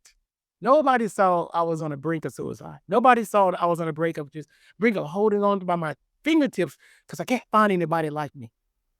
Can't find anybody giving me compassion. Where are they? Can't see them. So I had to hold and have a lot of crazy thoughts. Thank God I didn't take action. I was too scared of blood and pain. I was like, I can think a lot of stuff, but I can't. I can't cut that skin. I can't do it. I can't shoot myself. I can't do it. I have a lot of crazy thoughts though. So this is not making light of anybody who may have thought about suicide. So I do want to pray that you're okay, but I do want to let you know you're not alone, and that I've had the same kind of thoughts, and I just found my way through it because I kept studying and growing, becoming and practicing, and one day things just kind of made sense. But if you can find a coach or somebody, a therapist that can help you with some of this, you don't have to suffer in silence so long. My suffering, thank God he had me, but, I didn't have to do this alone if my family understood what this was, so I had to get it for myself. That's why I'm so passionate, Canoe, and that's why it's so deep because it was so many years of suffering that now the suffering has now become something I can pull from and turn around and help others because I can relate on every single level, I can relate. I'm not going to let go. I'm not going to let you off just yet. The moment you mentioned that you had written a letter to your young self about taking your life, men, there's a significant increase in men taking their lives. As a matter of fact, men, the statistics are way higher where men take their lives much more than women. Women, on the other hand, have attempted to take their lives much less. But because of the options that men utilize to take their lives, they are usually quote unquote success. Hmm. Walk me through that experience of you wanting to take your life. Well, it was a horrible one. I was in 5th grade. I wrote that letter. I can still see my handwriting. I see the cursive writing of me writing it. And then I hid the letter in my room. And one day, a family friend, I think she was in 8th grade. I had an older cousin live with me. So she was my cousin's friend. And my mom loved her like she was one of our own. And she read the letter out loud. My mom heard it and she laughed and she laughed and she laughed. And I'll never forget, I saw my mom's face. And I mean, it's no fault of her. She did the best she could with what she knew, but she was silent. I never forgot that moment, and I just thought, "God, if I could actually go through it, I would, because if my mom doesn't care, well, who does?" That was my experience. Now, she may have something totally different, but it also put a thought in me, and this is why I knew I was very emotionally unintelligent. The thought it put in me, Canoe, was, "You are by yourself, Kevin. No one can see you, Kevin. No one cares about you, Kevin, and if you don't do it on your own, no one's coming. Because if your mom can't help, then who the hell can?" And that was the day I started hoarding money. I started hoarding my allowance. I started hoarding things. I started keeping things. Like if you look around my house and the things I have, there's still a lot of behaviors from the past of having stuff in all the places. Retirement is set, monies are set, things are set in different places. I had 2 or 3 houses at one point. I had rental houses and rental properties because, Kevin, if you won't take care of you, no one is coming, and you make so much now, no one can afford you, so you can't leave your job. So some of my responsibility at first was trauma bound. It was more about, if you won't do it, nobody can help. So I would always create ways, Canoe, of how I could set up my world. I had to make sure I had contingencies because I remember if nobody's gonna be there, you better have this, all these things set, because I didn't have chapter 6. I didn't have trust. I had nobody. So I had to figure out how do I do it for me. And then as I began to learn and get coaching, what was beautiful was some of these things were still in place. So I still learned to be responsible. I still learned, but I had a different reason for learning. I thought no one else in the world liked me or loved me. So I thought it was on my own. And so coaching for me, you ask, what does it do? That thought, I'll never forget. There was this guy, now I've been speaking and coaching and training people for about 4 or 5 years. And I got into this coaching program where I went part-time. And that was a guy, he was brand new to coaching. And I'll never forget the coach Trench, he compared me to a Tesla and compared that guy to a second grader. He says, listen, because the second grader has the coaching prompts, he took this Tesla, and as much as I was in the car, I was crying, I was getting coached in the car. I was an hour from home, and he kept asking me these questions about guilt and shame. And through this exercise, I located that belief with the suicide letter. You'll be alone forever because if your mom won't help you while somebody's laughing, who will? That man helped me locate that belief by doing these exercises. And then because I was so, remember I said I'm very, very smart. I was here, I was there.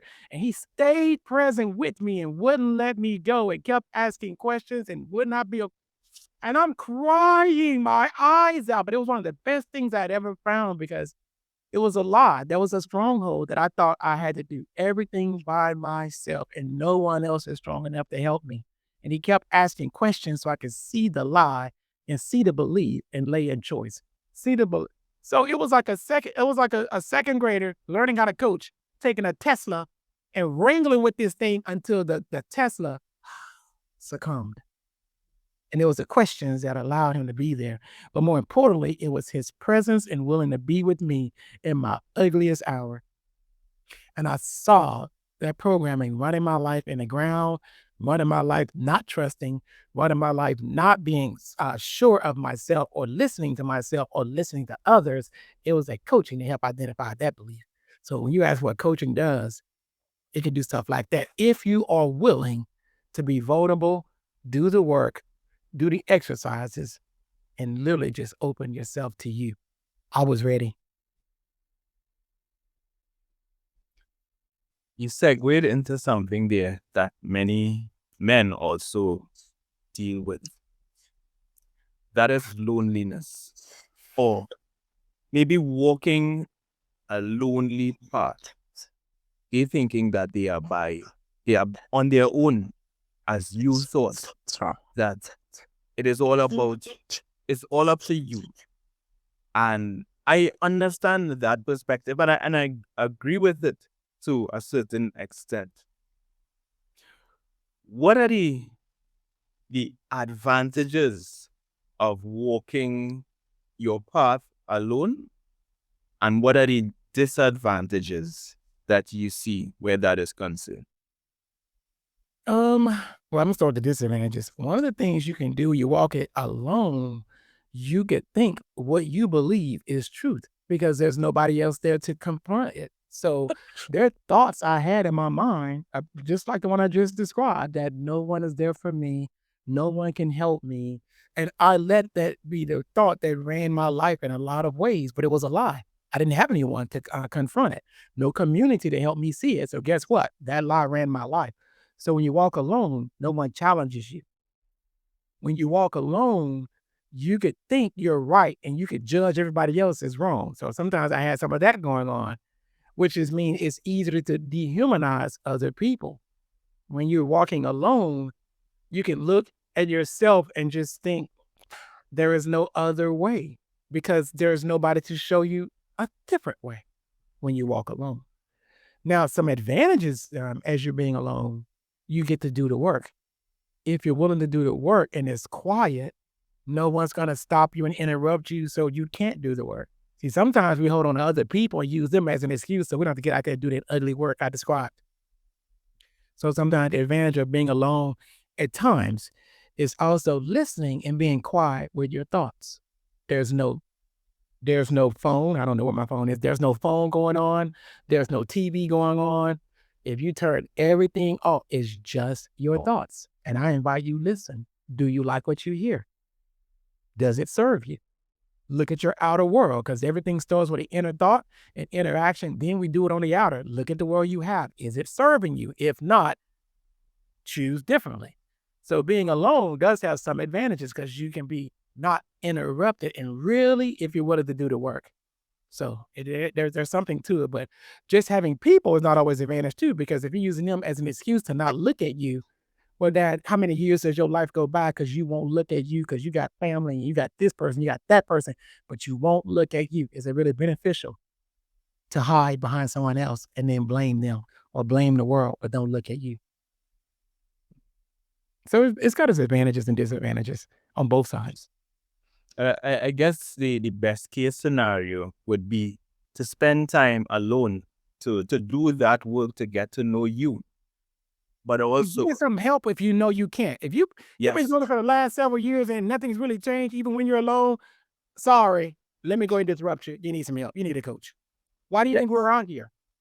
There's only the mind you have with what you've got. Just look around your life, look at all your circumstances. You're doing the best you can with the mind you have. If there's no study, there's no disruption, there's another person that's gonna shake you up and ask some of these questions I'm asking, like in this interview, how will you go from this level to that level?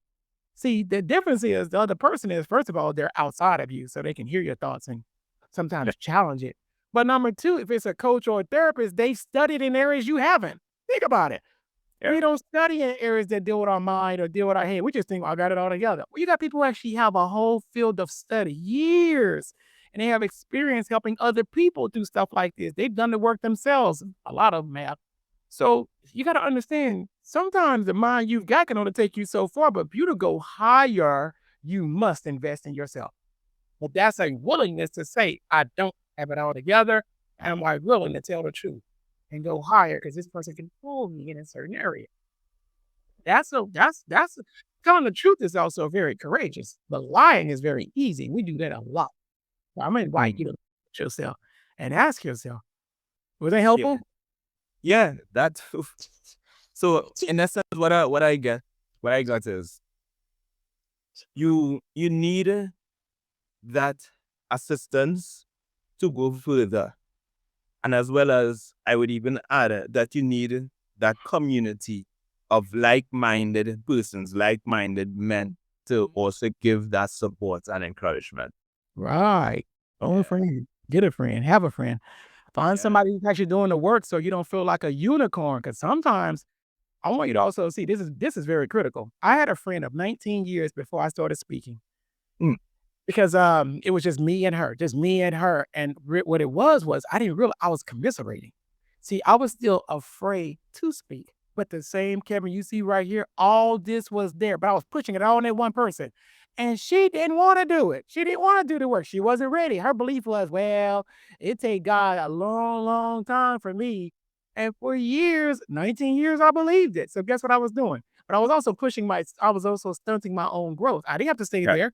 Trust me, a man doesn't do what he doesn't want to do unless he's getting something out of it. What did I get out of it? Remember, I couldn't trust anybody, so I was getting some kind of friendship. It wasn't the highest friendship, but I was getting some kind of friendship out of it. I was Right. getting some kind of community. Wasn't the highest community, but I was getting some kind of community out of it because she didn't do kid therapy or coaching or anything like that. So I just stayed there. But one day, the reason why I left, it kind of got a little bad because there were times where sometimes she would push my buttons. Like I didn't believe that. For me, God changed a lot of things very quickly, but speaking was very slow. So that was the one thing that was very, very slow. But a lot of other stuff, she'd be mad at me because I'd be fussing and cussing and doing stuff, and God would be blessing me, but I was usually in action. And sometimes she'd be wanting to do things and serve God, but she wasn't in action. And so she'd be mad. Why God giving you stuff? He ain't giving me stuff. I said, because you sitting back lukewarm doing nothing. You can't just talk about it, be about it. So I was like Paul, just slipping and sliding and fussing and cussing and sometimes making miracles. But in the actions, I also saw when I did stuff, it didn't always take me as long for the miracle to happen. I wasn't just sitting around talking about it. But there's one thing I couldn't see it. And so to get her off me on occasion when she tried to bring me back down so I wouldn't leave her, sometimes get off me and I would be rack 'em, shack 'em. And I think one day I called her out as her name and I said, wait a minute, I'm better than this. But more Mm, importantly, that's not her name. I have a mother, I have a sister, and I don't want any man calling them out of her name. So I said, then what are you doing? I didn't have a coach, but I'm asking myself these questions. Why are you acting like this? You know you're better than this. I said, because I'm afraid. I'm mm, afraid to let her go. I'm afraid to walk into the unknown. But I also now know at this point, I gotta stand up and be me. So how do I do this? And I'll never forget, Canoe, before I started speaking, I met Lisa. I met Lisa 1 month after I sent this text. I said, you've told me God takes you days, months, weeks, years for your process, but I have to own something. It doesn't take me that long. When I put my mind to it, I get things like that. And so let me stop making you wrong and calling you names for you not being like me. But I'm also going to stop you from making me wrong, from being very quick and not having to stay in the past and stay on my story and lay and wallow in my story. I don't want to do that anymore. So here's what we're going to do. I'm going to invite you, find your path. You can take a day, a week, a month, or a lifetime. It doesn't make you wrong. I just have to be honest, it's just not me anymore. I can't live like that anymore. I'm going to do what I need to do. I got to do this stuff a little faster. I just got to be me and not have this energy of, oh, just because something is not right. All this I kept hearing speak. The minute I let her go, 1 month later, I got a webinar on my computer. It was that Nichols lady. She started talking for an hour and a half. I enrolled in something, bought some kind of course, and next thing you know, I'm on her campus, and that's when purpose started happening. But I had to be willing to let go of those I was holding on to for dear life, because it was serving a purpose. But when you got that purpose level of 10 all the way down to 1, I was serving more of a 2 or 3 purpose. I just wanted some community, but I was commiserating. I needed to start walking in purpose, serving people, getting my skills together, learning, becoming, evolving, growing. I needed to let that go so I can let people in like you, Canoe. You couldn't be here if I'm still holding on to her because I wouldn't be growing. I would not have been, you wouldn't even see me. I still be down, I hold on to her. So I just want you to see sometimes we blame other people when really it's us holding on to somebody else for dear life because we're scared to grow and let go and become. Ooh. You Mm, want to mm, explain this, but mm. yeah. Oh my God, I wasn't either. Oh my God. But we're here now. We are here now. That shuttle that is taking off into the stratosphere, it needs to release some of that weight. Because if it doesn't, it's going to be limited. That is what I got there. Yeah. And even the stuff I'm doing I'm teaching you, but I'm using story techniques and story frameworks. It's still very real and raw, but I also know how to connect. That's why sometimes I teach speaking things because I recognize people need to learn how to take all of their life, throw it in 3 minutes. Take all your life, throw it in 30 seconds. There's a way to do this and still be real and touch the emotion while serving, but doing it in a respectful way that actually leaves nuggets, but also shows the struggle. Like, stop showing the success so much. Jump on down here where it wasn't always that easy, where it wasn't always that pretty, because that's that between the two, that's what creates the inspiration. Because you show people when you're not perfect, and you also show them what progress looks like, and they can see the timeline and they find themselves on your path. That's what inspiration is. That's why it's so important not to dehumanize, so we can see each other and then we could be like each other and grow from each other. Kevin. I am, yes. Why did you smile like that? I said, I am. I am Those are powerful words, Kevin. powerful. Do Yes. you hear me? Canoe, I used to pray for those words. I used to think, what does this really mean? Oh my God, I don't understand. You just called my name. I went back in time and saw how many times I was in the church reading as I'm bullied, reading as I'm doubting myself, reading as I'm writing suicide letters, reading as I'm questioning God, reading I am as I'm thinking, I think you made a mistake. And now you say, I am. And those words feel complete to me. Those words feel home for me. Those words are no longer, I'm searching for them. I am those words. So you say, Kevin, I could say, I am. That it brings me tears again because I'm at peace. And just praying somebody can see this and recognize there is possibility even in your pitfalls. There's possibility even in breakdown, but there is a breakthrough in it as well.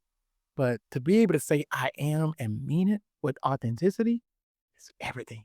And then to see your smile, I think I saw all 32 teeth. God, that was everything for me. I saw all your teeth. Because I Because know it's to be, I am not. I know what it feels like to say, I am not, and I'm lost. I felt Oh, it. that's that amazing grace. Yeah. Ooh. Kevin, we almost ran out of time here. But Yes. before we go, I want you to tell me, how did you feel speaking to little Kevin? A guide. I feel like a guide. I feel like this person who could see the insights that little Kevin couldn't see. And I could feel the weight and the pain. I could feel the hopelessness and the distrust. But I also felt the possibility and also felt the potential strengthening. So I could feel it all. I felt the struggle and I felt just a possible, maybe you're getting this. And I had to also make sure that you're gonna sit there for a while. So I could feel the, you mean I had to sit here for how many decades feeling this kind of pain? Yeah, I got a little bit better over time, but it was very incremental because there was no coach. Didn't know. Didn't even know anything about this. I was told in my area, a lot of black people here, and we think coaching is make you must be crazy. Or if you need therapy, you must be crazy. So everybody doesn't want to go there because nobody wants to be labeled crazy, but it's the best path forward. And I didn't know that because I let somebody's chapter 3. I let them judge coaching in freedom of mind and freedom of thought and freedom of possibility. I let them judge that as crazy, and then I did this and made coaching and therapy taboo. But that was their judgment, not my experience. That was their judgment, not my reality. That was their judgment, but not the truth and possibility for you. Let their judgment be their judgment. You be willing to experience for you. Oh. If you were to die now, Kevin, what would be your legacy? Things like this, being able to tell my authentic truth. Some of the people I've touched and hope that they could live better, grow more, and have a greater insight by meeting me versus not. Um, People whose lives may have transformed, just a needlepoint moves from I was here, but now I can think there. I think about some of the people I was coaching earlier in the groups today, and oh my God, thank you so much. If I could just get your one girl, your video didn't load up correctly for me. I need those 7 minutes. I really need your words. That's my legacy. To see this stranger, I don't know what city she's in. I don't even know how old this woman is, but for her to be begging like that for the wisdom and the knowledge that I can help her with so she can make her language more connecting and more influencing, that's my legacy. To know that I'm finally choosing to align with tension, the tension of the past, the tension of being vulnerable and sharing all my, who wants to say suicide? Who wants to share this that's in the past? I'd align with that and say, it's my reality, or at least it was, so that now I can take what was once my pain and again, give it to somebody else as their path, their possibility, their hope. But I know that doing things like that, that's my legacy. That lady who came here and she's writing on a wall her obituary and she's writing, what would it look like? And what do you want to leave people? And what do you want people to say about you? While her child is sitting here watching TV, that's my legacy. The countless people that come here and I coach them in person, the ones I do online, the ones I do on workshops. I got a nursing group that's coming up and they're struggling in their area with leadership and how to really make the nursing department do what it needs to do so it can just be a little bit more aligned. That right there is what I call legacy. Helping someone who cannot see begin to see. I once was lost. Now I'm found, blind, but now I see. To me, that's legacy. Kevin, I truly appreciate this conversation. Yes. And I truly appreciate that level of vulnerability that you were able to share. Yeah. And this has been an honor to have you on. Look, Canoe, from my heartbeat to yours. You see that on my shirt? That when you're present, you can see and feel and think and use everything to help someone else. I was present. I saw this, so I just offered it to you. So That's what presence and grounding and coaching can do for you. Allow you to see and connect with all there is in the present moment and not be afraid to use it. I just want to say thank you for checking out the entire episode. Manhood Speaks is a space where regular men like you get to share their experiences so that they can inspire other men. If you wish to be a guest on this show, just send me an email at manhoodspeakspodcast@gmail.com. And I want to ask you to consider subscribing. When you subscribe, you are not just simply subscribing to another YouTube channel. You are becoming a part of a revolution. You are joining a community of brothers, men who are redefining what it means to be a man in modern society today. So subscribe, and I will see you in the next interview.